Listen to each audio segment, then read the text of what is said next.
ꯃꯌꯥꯝꯕꯨ ꯑꯍꯥꯟꯕꯃꯛꯇꯗ ꯍꯦꯂꯤ ꯃꯩꯁꯅꯥꯝꯅ ꯇꯔꯥꯝꯅ ꯑꯣꯛꯆꯕꯒ ꯂꯣꯏꯅꯅ ꯈꯨꯔꯨꯝꯖꯔꯤ꯫ ꯃꯌꯥꯝꯗ ꯇꯥꯍꯟꯖꯒꯗꯧꯔꯤꯕ ꯋꯥꯔꯤ ꯑꯁꯤꯒꯤ ꯃꯃꯤꯡ ꯌꯨ ꯌꯣꯟꯕꯤ ꯏꯇꯩꯃ ꯌꯨꯝꯒꯥꯏꯕꯤ ꯋꯥꯔꯤ ꯑꯁꯤꯕꯨ ꯏꯕꯤꯔꯛꯄꯅ ꯄ꯭ꯔꯦꯃꯤ ꯁꯣꯏꯕꯝ꯫ ꯋꯥꯔꯤ ꯑꯁꯤ ꯃꯌꯥꯝ ꯄꯨꯟꯅ ꯇꯥꯃꯤꯟꯅꯔꯁꯤ꯫ ꯊꯥꯏꯅ ꯃꯃꯥꯡꯉꯩꯒꯤ ꯃꯇꯝ ꯑꯃꯗ ꯈꯨꯜ ꯑꯃꯗ ꯂꯇꯥ ꯀꯧꯕꯤ ꯂꯨꯈ꯭ꯔꯥꯕꯤ ꯑꯃ ꯂꯩꯔꯝꯃꯤ꯫ ꯃꯍꯥꯛꯀꯤ ꯃꯆꯥꯅꯨꯄꯥ ꯑꯃꯁꯨ ꯂꯩꯔꯝꯃꯤ꯫ ꯃꯍꯥꯛꯀꯤ ꯃꯃꯤꯡꯅ ꯕꯥꯕꯨ ꯍꯥꯏꯅ ꯀꯧꯔꯝꯃꯤ꯫ ꯃꯈꯣꯏꯒꯤ ꯏꯃꯨꯡ ꯑꯁꯤ ꯌꯥꯝꯅꯁꯨ ꯋꯥꯔꯝꯃꯤ꯫ ꯂꯇꯥꯅ ꯃꯆꯥꯅꯨꯄꯥ ꯑꯁꯤꯕꯨ ꯌꯥꯝꯅ ꯋꯥꯅ ꯌꯣꯛꯆꯔꯛꯄꯅꯤ꯫ ꯑꯗꯨꯅ ꯕꯥꯕꯨ ꯃꯥꯁꯨ ꯃꯔꯝ ꯌꯥꯝꯅ ꯃꯣꯛꯏ, ꯁꯨꯕ ꯅꯣꯝꯕ ꯌꯥꯝꯅ ꯀꯜꯂꯤ꯫ ꯑꯗꯨꯕꯨ ꯕꯥꯕꯨ ꯅꯨꯄꯤ ꯉꯟꯅ ꯊꯤꯔꯝꯃꯤ꯫ ꯃꯔꯝ ꯑꯁꯤꯅ ꯃꯈꯣꯏꯒꯤ ꯏꯃꯨꯡ ꯑꯁꯤ ꯍꯦꯟꯅ ꯋꯥꯕ ꯍꯥꯏꯕꯗꯨ ꯑꯣꯏꯔꯕꯅꯤ꯫ ꯕꯥꯕꯨꯒꯤ ꯅꯨꯄꯤꯒꯤ ꯃꯃꯤꯡꯅ ꯀꯨꯁꯨꯝ ꯍꯥꯏꯅ ꯀꯧꯔꯝꯃꯤ꯫ ꯅꯣꯡꯃꯒꯤ ꯅꯨꯃꯤꯠ ꯑꯃ ꯕꯥꯕꯨ ꯅꯨꯡꯁꯥ ꯃꯔꯛ ꯑꯗꯨꯗ ꯋꯥꯅ ꯂꯧꯔꯥꯡ ꯁꯨꯔꯨꯔꯒ ꯃꯌꯨꯝꯗ ꯍꯜꯂꯛꯏ꯫ ꯃꯥꯡꯒꯣꯜ ꯗꯥꯔꯤ ꯑꯗꯨꯗ ꯐꯝꯗꯨꯅ ꯏꯃꯨꯡꯗ ꯑꯣꯟꯁꯤꯟꯗꯨꯅ ꯀꯨꯁꯨꯝꯕꯨ ꯀꯧꯔꯛꯏ꯫ "ꯇꯥꯕ꯭ꯔꯣ? ꯅꯪꯕꯨ ꯏꯁꯤꯡ ꯈꯤꯇ ꯄꯨꯊꯣꯔꯛꯎꯅꯦꯍꯦ"꯫ ꯕꯥꯕꯨ ꯉꯛꯁꯝꯗꯨꯗ ꯌꯥꯜꯂꯤꯕ ꯈꯨꯗꯩ ꯑꯗꯨ ꯂꯧꯊꯣꯛꯇꯨꯅ "ꯑꯣꯟꯊꯣꯛꯅꯁꯨ ꯁꯥꯈ꯭ꯔꯦ, ꯅꯨꯡꯁꯥꯅꯤ ꯀꯥꯏꯅ ꯇꯧꯔꯤꯁꯤ꯫ ꯂꯧꯔꯥꯡ ꯁꯨꯔꯤꯕ ꯃꯤꯁꯤꯡꯁꯦ ꯂꯣꯏꯅ ꯍꯥꯠꯂꯒꯦ ꯈꯜꯂꯕ꯭ꯔꯥ ꯈꯪꯗꯦꯅꯦꯍꯦ"꯫ ꯀꯨꯁꯨꯝ ꯃꯥꯁꯨ ꯃꯁꯥ ꯋꯥꯏ ꯁꯪꯗ꯭ꯔꯕꯅꯤ꯫ ꯏꯁꯤꯡꯗꯨ ꯄꯨꯊꯣꯔꯛꯇꯨꯅ "ꯁꯦ ꯏꯁꯤꯡ ꯍꯥꯏꯕꯗꯣ ꯁꯤꯗ ꯂꯩꯔꯦ"꯫ ꯕꯥꯕꯨꯁꯨ ꯏꯁꯤꯡ ꯑꯗꯨꯕꯨ ꯂꯧꯗꯨꯅ ꯊꯛꯏ꯫ ꯀꯨꯁꯨꯝꯁꯨ ꯇꯞꯅ ꯐꯝꯊꯔꯛꯇꯨꯅ ꯍꯥꯏ, "ꯁꯦꯜ ꯈꯔ ꯄꯤꯔꯛꯀꯅꯤ ꯍꯥꯏꯕꯗꯨꯗꯤ ꯀꯃꯥꯏ ꯇꯧꯔꯒꯦ? ꯄꯤꯔꯛꯑꯕꯣ? ꯄꯤꯔꯛꯇ꯭ꯔꯕꯣ"꯫ ꯕꯥꯕꯨꯁꯨ ꯏꯁꯤꯡꯗꯨ ꯊꯝꯈ꯭ꯔꯒ ꯐꯨꯔꯤꯠ ꯈꯥꯎꯗꯒꯤ ꯁꯦꯜ ꯑꯗꯨ ꯂꯧꯊꯣꯛꯇꯨꯅ ꯄꯤꯔꯛꯏ꯫ "ꯁꯦ ꯌꯥꯝꯗꯤ ꯌꯥꯝꯗꯕꯅꯤ, ꯑꯗꯨ ꯊꯝꯖꯜꯂꯨ. ꯈꯔ ꯇꯨꯡꯁꯤꯟꯅꯕ ꯍꯣꯠꯅꯕ ꯑꯁꯤꯗ ꯅꯪꯒꯤ ꯑꯍꯥꯎ ꯑꯊꯨꯝꯒ ꯉꯥ ꯆꯥꯛ ꯑꯃꯠꯇꯁꯨ ꯂꯩꯗꯨꯅ ꯄꯤꯖꯕ ꯉꯝꯗꯦ ꯇꯧꯔꯤꯁꯤ. ꯄꯨꯛꯅꯨꯡꯗ ꯂꯩꯔꯤꯕ ꯏꯆꯥ ꯑꯗꯨꯅ ꯑꯍꯥꯎꯕ ꯀꯔꯤꯝꯇ ꯊꯥꯗꯔꯛꯇꯦ ꯍꯥꯏꯗꯅ ꯃꯄꯥ ꯑꯩꯕꯨ ꯁꯥꯎꯔꯝꯗꯅ ꯇꯣꯛꯑꯔꯅꯤ"꯫ ꯀꯨꯁꯨꯝ ꯅꯣꯛꯃꯤ ꯈꯨꯝꯃꯤ, "ꯍꯣ, ꯑꯩꯗꯤꯅꯦ ꯆꯥꯛꯁꯦ ꯄꯨꯛ ꯊꯟꯅ ꯆꯥꯖꯕ, ꯁꯤꯅ ꯂꯣꯏꯅ ꯌꯥꯖꯔꯦ꯫ ꯑꯩꯅ ꯆꯥꯛ ꯕꯣꯔꯥ ꯆꯥꯔꯤꯕꯁꯦ ꯃꯁꯤꯇ ꯋꯥꯠꯇꯅꯕ ꯆꯦꯡ ꯑꯗꯨꯗ ꯋꯥꯟꯕꯤꯔꯒ ꯂꯣꯏꯔꯦ꯫ ꯑꯊꯨꯝ ꯑꯍꯥꯎ ꯍꯥꯏꯕꯕꯨ ꯀꯩꯅꯣ? ꯏꯪꯈꯣꯜꯗ ꯄꯥꯜꯂꯤꯕ ꯍꯩ ꯔꯥꯁꯤꯡꯁꯦ ꯑꯁꯤꯁꯨ ꯆꯥꯏ, ꯆꯨꯁꯨ ꯆꯥꯔꯤꯁꯤꯗꯤ ꯌꯥꯝ ꯊꯨꯝꯈ꯭ꯔꯖꯥꯠꯅꯤ"꯫ ꯃꯇꯩ ꯃꯅꯥꯎ ꯑꯅꯤꯗꯨ ꯐꯥꯒꯤ ꯇꯧꯅꯗꯨꯅ ꯉꯥꯏꯍꯥꯛ ꯅꯣꯛꯃꯤꯟꯅꯩ꯫ ꯑꯁꯨꯝꯅ ꯕꯥꯕꯨꯅ ꯊꯕꯛ ꯋꯥꯅ ꯁꯨꯔꯨꯔꯕꯁꯨ ꯑꯁꯨꯝꯅ ꯃꯌꯨꯝꯗ ꯍꯜꯂꯛꯄꯗ ꯃꯥꯒꯤ ꯅꯨꯄꯤꯒ ꯑꯋꯥ ꯅꯨꯡꯉꯥꯏ ꯋꯥꯔꯤ ꯁꯥꯗꯨꯅ ꯍꯔꯥꯎ ꯂꯩꯖꯕꯅꯤ꯫ ꯕꯥꯕꯨꯅ "ꯉꯁꯤꯗꯤ ꯅꯨꯡꯁꯥꯅꯒ ꯁꯥꯕꯅꯤ, ꯏꯁꯥꯁꯦ ꯋꯥꯕꯅꯁꯨ ꯂꯣꯏꯔꯦ. ꯆꯥꯛꯁꯨ ꯌꯥꯝꯅ ꯂꯥꯝꯂꯕꯅꯤ. ꯑꯗꯣ ꯅꯪꯕꯨ ꯂꯣꯏꯔꯕꯣ"꯫ "ꯂꯣꯏꯔꯦ. ꯁꯧꯒ꯭ꯔꯤ ꯑꯃꯒ ꯀꯥꯡꯍꯧ ꯑꯃꯒ ꯇꯧꯔꯦ"꯫ "ꯏꯁ, ꯑꯗꯨꯗꯤ ꯆꯞ ꯍꯦꯛ ꯆꯥꯔꯦ. ꯂꯥꯛꯑꯣ ꯆꯪꯉꯁꯤ"꯫ ꯕꯥꯕꯨ ꯀꯨꯁꯨꯝ ꯃꯈꯨꯠ ꯄꯥꯏꯗꯨꯅ ꯇꯞꯅ ꯆꯤꯡꯈꯠꯄꯤꯗꯨꯅ ꯏꯃꯨꯡꯗ ꯆꯪꯈ꯭ꯔꯦ꯫ ꯂꯇꯥꯅ ꯑꯍꯜ ꯑꯣꯏꯁꯤꯜꯂꯛꯂꯤ꯫ ꯌꯥꯝꯅꯃꯛ ꯑꯍꯜ ꯑꯣꯏꯗ꯭ꯔꯕꯁꯨ ꯊꯕꯛ ꯏꯪꯈꯥꯡ ꯑꯔꯨꯝ ꯑꯌꯥꯡ ꯀꯟꯅ ꯊꯥꯡꯕꯗꯤ ꯉꯝꯂꯛꯇ꯭ꯔꯕꯅꯤꯅ ꯂꯇꯥ ꯐꯥꯟ ꯃꯆꯥ ꯑꯃ ꯊꯥꯗꯨꯅ ꯐꯝꯂꯒ ꯁꯨꯃꯥꯡ ꯑꯗꯨꯗ ꯍꯧꯔꯤꯕ ꯅꯥꯄꯤꯁꯤꯡ ꯑꯗꯨ ꯐꯣꯏꯗꯣꯛꯂꯤ꯫ ꯃꯊꯟꯇꯁꯨ ꯉꯥꯡꯖꯩ, "ꯅꯥꯄꯤꯅꯤꯅ ꯇꯧꯔꯤꯁꯤꯁꯨꯅꯦ ꯑꯣꯟꯊꯣꯛꯅ ꯍꯧꯈ꯭ꯔꯦ. ꯇꯣꯏꯅ ꯐꯣꯏꯗ꯭ꯔꯕꯗꯤ ꯌꯥꯕ ꯅꯠꯇꯦꯅꯦ. ꯍꯟꯗꯛ ꯈꯔ ꯐꯣꯏꯗꯕ ꯑꯁꯤꯗꯅꯦ ꯇꯧꯔꯤꯕ ꯃꯌꯥꯝꯁꯤ ꯌꯦꯡꯉꯨ. ꯏꯆꯥꯁꯨ ꯁꯪꯗ꯭ꯔꯦ, ꯏꯃꯧꯁꯨ ꯉꯝꯗ꯭ꯔꯦ ꯇꯧꯔꯤꯁꯤ"꯫ ꯀꯨꯁꯨꯝ ꯃꯅꯦꯝꯒꯤ ꯆꯥ ꯂꯣꯟꯗꯨꯅ ꯄꯨꯊꯣꯔꯛꯇꯨꯅ ꯄꯤ, "ꯏꯃꯥ, ꯆꯥ ꯊꯛꯁꯤ"꯫ ꯂꯇꯥ ꯃꯥꯅ ꯐꯝꯂꯝꯕ ꯐꯥꯟ ꯑꯗꯨꯅ ꯃꯃꯧ ꯑꯗꯨꯗ ꯄꯤꯗꯨꯅ "ꯀꯗꯥꯏ ꯆꯥꯗꯣ, ꯁꯦ ꯅꯪꯅꯅꯦ ꯐꯥꯟꯁꯤꯗ ꯍꯦꯛ ꯐꯝꯃꯨ"꯫ "ꯌꯥꯔꯅꯤ ꯏꯃꯥ, ꯑꯩꯁꯨ ꯃꯈꯥꯗ ꯐꯝꯊꯔꯒꯦ"꯫ "ꯍꯩ, ꯌꯥꯗꯦ, ꯏꯃꯥ ꯑꯣꯏꯅ ꯃꯈꯥꯗ ꯐꯝꯃꯒꯦ"꯫ ꯑꯁꯤ ꯍꯥꯏꯗꯨꯅ ꯂꯇꯥꯅ ꯂꯩꯃꯥꯏꯗ ꯉꯦꯛ ꯂꯥꯎꯅ ꯐꯝꯊꯔꯛꯏ꯫ ꯆꯥꯗꯨ ꯌꯥꯎꯝ ꯑꯃ ꯊꯛꯂꯒ ꯍꯥꯏꯔꯛꯏ, "ꯌꯦꯡꯉꯣꯏ, ꯅꯁꯥꯗꯣ ꯌꯥꯝꯅ ꯋꯥꯍꯟꯒꯅꯨ. ꯊꯥ ꯁꯨꯖꯤꯜꯂꯛꯂꯕꯅꯤ. ꯃꯤꯀꯨꯞ ꯈꯨꯗꯤꯡ ꯆꯦꯛꯁꯤꯟꯅ ꯂꯩ. ꯑꯔꯨꯝ ꯑꯔꯥꯛ ꯀꯟꯅ ꯊꯥꯡꯗꯨꯅ ꯇꯧꯒꯅꯨꯀꯣ. ꯑꯩꯅ ꯇꯧꯅꯨ ꯍꯥꯏꯔꯁꯨ ꯅꯪꯗꯤ ꯍꯦꯛꯇ ꯇꯧꯗꯨꯅ ꯂꯩꯔꯝꯃꯤ"꯫ ꯀꯨꯁꯨꯝꯁꯨ ꯆꯥꯗꯨ ꯊꯛꯇꯨꯅ ꯈꯨꯝꯃꯤ, "ꯇꯧꯗ꯭ꯔꯦꯗ ꯏꯃꯥ. ꯑꯩꯗꯤꯅꯦ ꯆꯥꯛ ꯐꯥꯎꯕ ꯅꯪꯕꯨ ꯊꯣꯡꯍꯟꯅꯤꯡꯗ꯭ꯔꯕꯅꯤ. ꯏꯃꯥꯅ ꯊꯣꯡꯒꯦ ꯍꯥꯏꯔꯕꯁꯨ ꯅꯪꯅ ꯍꯦꯛꯇ ꯃꯌꯥꯗꯦꯗ". "ꯑꯁꯨꯛ ꯌꯥꯝꯅ ꯑꯍꯜ ꯑꯣꯏꯔꯕ ꯏꯃꯥꯅ ꯆꯥꯛ ꯊꯣꯡꯉꯒ ꯑꯩꯈꯣꯏꯅ ꯀꯃꯥꯏꯅ ꯆꯥꯗꯣꯏꯅꯣ? ꯏꯃꯥ, ꯑꯩꯁꯨ ꯆꯥꯛ ꯈꯔ ꯊꯣꯡꯕꯁꯤꯗꯤ ꯑꯗꯨꯝ ꯉꯝꯃꯤꯗ. ꯊꯣꯏꯅ ꯋꯥꯕꯁꯨ ꯅꯠꯇꯕꯁꯤꯕꯨ. ꯃꯤꯗꯤꯅꯦ ꯃꯤꯔꯣꯟꯕꯁꯤ ꯋꯥꯏꯗ ꯍꯥꯏꯅꯔꯤꯕꯅꯤ. ꯏꯃꯧꯗꯤꯅꯦ ꯋꯥꯗꯦꯇꯅꯤ ꯍꯥꯏꯔꯤꯁꯤ. ꯑꯣꯟꯊꯣꯛꯅ ꯐꯈ꯭ꯔꯕ ꯏꯃꯧꯅꯤꯗ". ꯆꯥ ꯊꯛꯄ ꯑꯗꯨꯁꯨ ꯂꯣꯏꯁꯤꯜꯂꯛꯄ ꯑꯗꯨꯗ ꯂꯇꯥꯅ "ꯁꯦ ꯀꯣꯜ ꯂꯤꯛꯁꯦ ꯄꯨꯁꯤꯟꯈ꯭ꯔꯣ. ꯑꯗꯨꯒꯅꯦ ꯄꯣꯂꯥꯡ ꯃꯆꯥꯗꯣ ꯑꯝꯇ ꯄꯨꯊꯣꯔꯛꯑꯣ. ꯏꯃꯥ ꯏꯪꯈꯣꯜꯗꯒꯤ ꯀꯔꯤꯅꯣ ꯍꯣꯔꯦꯟ ꯅꯨꯃꯤꯗꯥꯡꯒꯤ ꯏꯟꯁꯥꯡ ꯈꯔ ꯊꯤꯕꯤꯒꯦ". "ꯍꯣꯏ ꯃꯥ". ꯀꯨꯁꯨꯝꯁꯨ ꯀꯣꯜ ꯂꯤꯛꯇꯨ ꯄꯨꯁꯤꯟꯗꯨꯅ ꯆꯪꯈ꯭ꯔꯦ꯫ ꯑꯗꯨꯒ ꯄꯣꯂꯥꯡ ꯑꯗꯨ ꯄꯨꯊꯣꯔꯛꯇꯨꯅ ꯑꯃꯨꯛ ꯄꯤ꯫ ꯃꯊꯪꯒꯤ ꯅꯨꯃꯤꯠꯅꯤ꯫ ꯕꯥꯕꯨ ꯃꯅꯤ ꯍꯣꯏꯗ ꯂꯥꯛꯂꯝꯃꯤ꯫ ꯃꯅꯤ ꯃꯃꯥ ꯏꯕꯦꯝꯃ ꯃꯦꯝꯆꯥꯒ ꯂꯐꯣꯏ ꯀꯛꯅꯅꯕ ꯍꯥꯏꯗꯨꯅ ꯇꯧꯔꯤ꯫ ꯕꯥꯕꯨ ꯂꯥꯛꯄ ꯎꯕꯗ ꯃꯦꯝꯆꯥꯅ "ꯏꯕꯨꯡꯉꯣ ꯕꯥꯕꯨ, ꯅꯪ ꯂꯥꯛꯏꯕ꯭ꯔꯥ? ꯂꯥꯛꯑꯣ. ꯂꯐꯣꯏ ꯀꯛꯄꯁꯦ ꯑꯝꯇ ꯌꯥꯎꯔꯨ ꯂꯥꯎ. ꯇꯥꯟ ꯑꯣꯟꯊꯣꯛꯅ ꯆꯥꯔꯦ ꯏꯆꯥ ꯂꯥꯛꯄ". Babu changsilakduna masu mateng pang. Laphoi lau adu yanba loirabada memchana. Laphoi se nahana kakpa yarabani. Uthakta laphoi se loina mullabani. Amuk omdrabasu yarani. Nangi marub asina ne yen kaunaba chatnanaba hotnabani. Mikup ama phawba laithokpa sangjadede. Ngasidi ne imana ne tumba haugalakpadagi pharaga kaklibani. Sel tani haibasu khangde nangi marub se ibungo. Memchana manida amuk yengduna. Yengo, nangi marub asidi ne sudana nomdana imung puri si.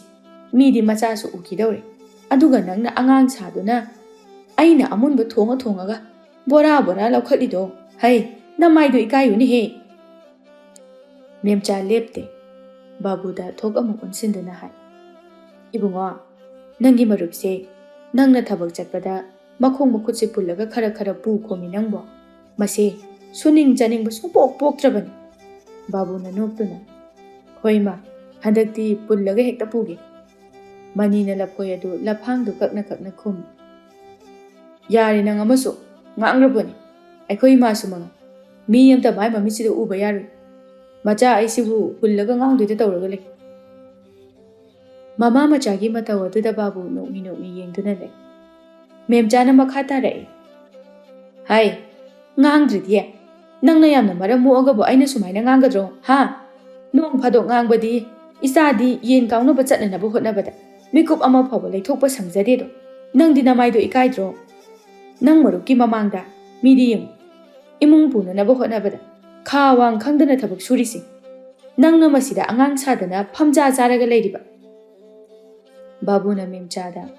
Yare ima tose. Amase lapoi ka o hairaga makhut oina kakhiba tare tawrisi. Manaton se chapu muk laukre. Memchana. Ho madi ne asini. Wa amata hairuba yaba nate. Khu hekta kam gadawribani. Nate babu. Ine na hairiba se chumdra haibani. Masu ne angang na silaktrabani. Thaba ingkhang suduna sendan silaga. Nupi angang thinabadi tawro haibasisu. Magi mana asida karisu happy bazat nate. Mani sauning khumi. Ho chatlo yare. Aine laphoi se gyan tana amta kaki. Pet sum ngangdana leranu. Natradine. Aina sauningakdana ne phuk hogalaga chakhidoni. Memcha hogatuna manida makhut thinduna. Tawrisi yengun hemase. Babuda muk unsalakduna. Babu, nang marupka ne laphoi semta ningthina phajana kakminaramu. Ine chaga lonbirake. Memcha ngangduna chatkre manina. Kaidawre amo. Prithibi pumbagi awa ana mi hekmankei amuk laisina kaiginu. Thabakta lainingoi jaba nangna swaida amuk phut phawjalaisina. Thabak sufam leitre ngasi. Aina suba chatlubada. Ngasidi lepasena hairaba. Ada sum tawphom khangdabagi noida sum changaba. Ibo nang amane thabak suna nabo hotnabada. Sini naniga amta khangdrene. Nang ta ubadani. Aina ne nupi thiba talisi. Nupi hek thirurabadi isase pura norok ni oidoise. O phare thiruranu nang nungaina adum lei. Yen khara kauna inegi khonthi khara cha. Panglei da layuko. O imagi khonthi khara cha sune sina phaba ama leiye nangna khangdadaini. Asengbani ai thabak chataba sai matha yamna sai. Kusumsu nomogi masalum sum henjali. Khuttanaga selam ta leitabani. Kari nungi nupi thizarubana haibda hek yausilabani ai. O kaisu khalunu. Nangi subam thokpado adudu mainasu. Thokpa lakchani.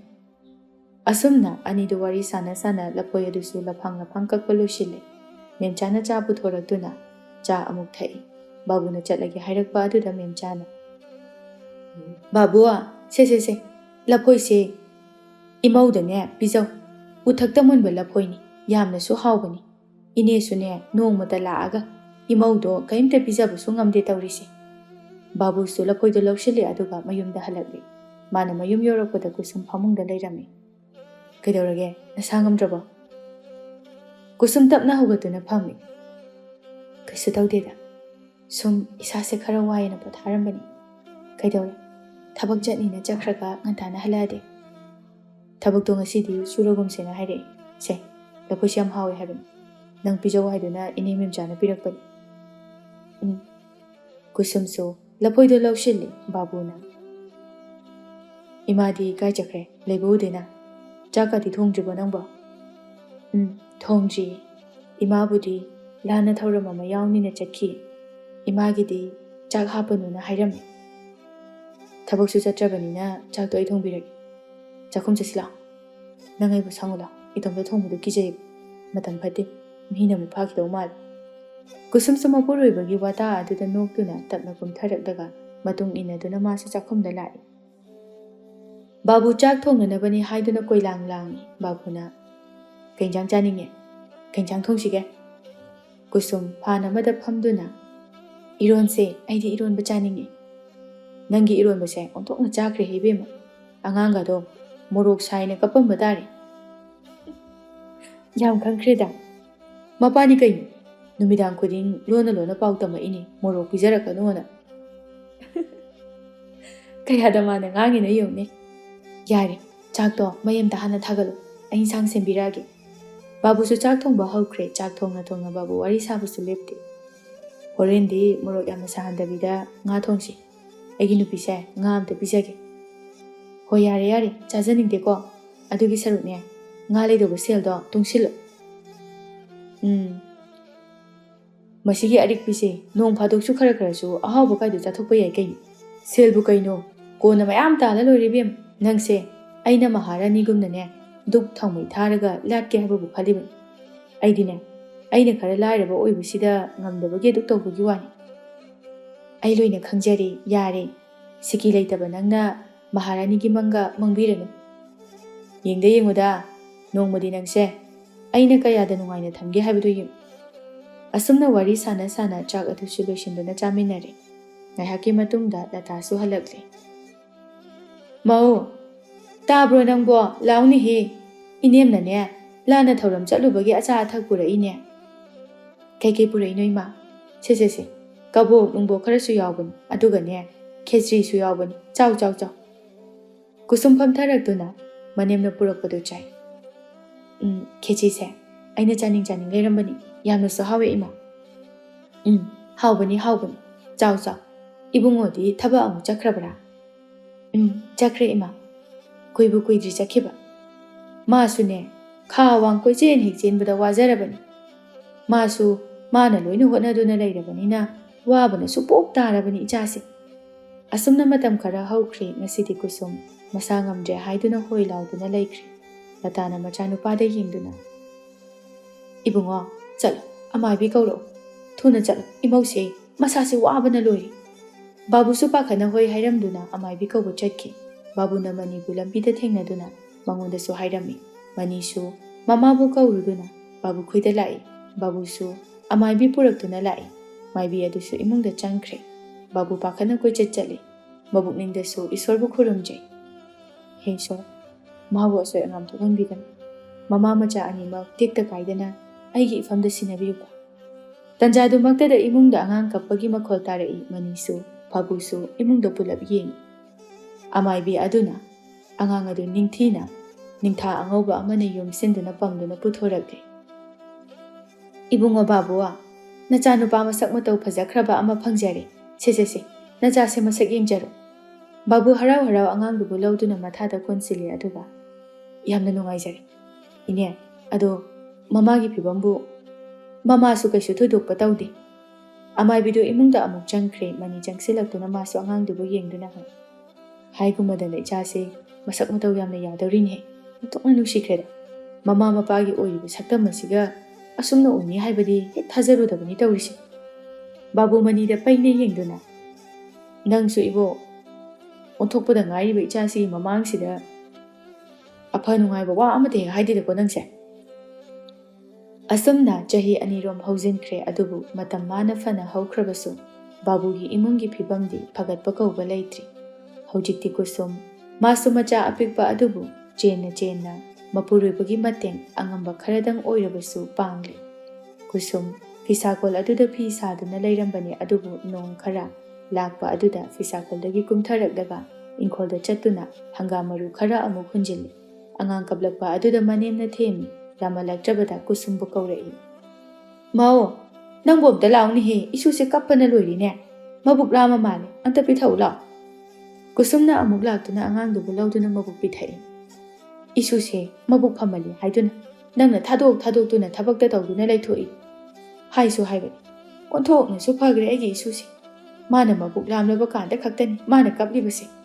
Kusumsu machagi makoktuda nanthabiduna hai.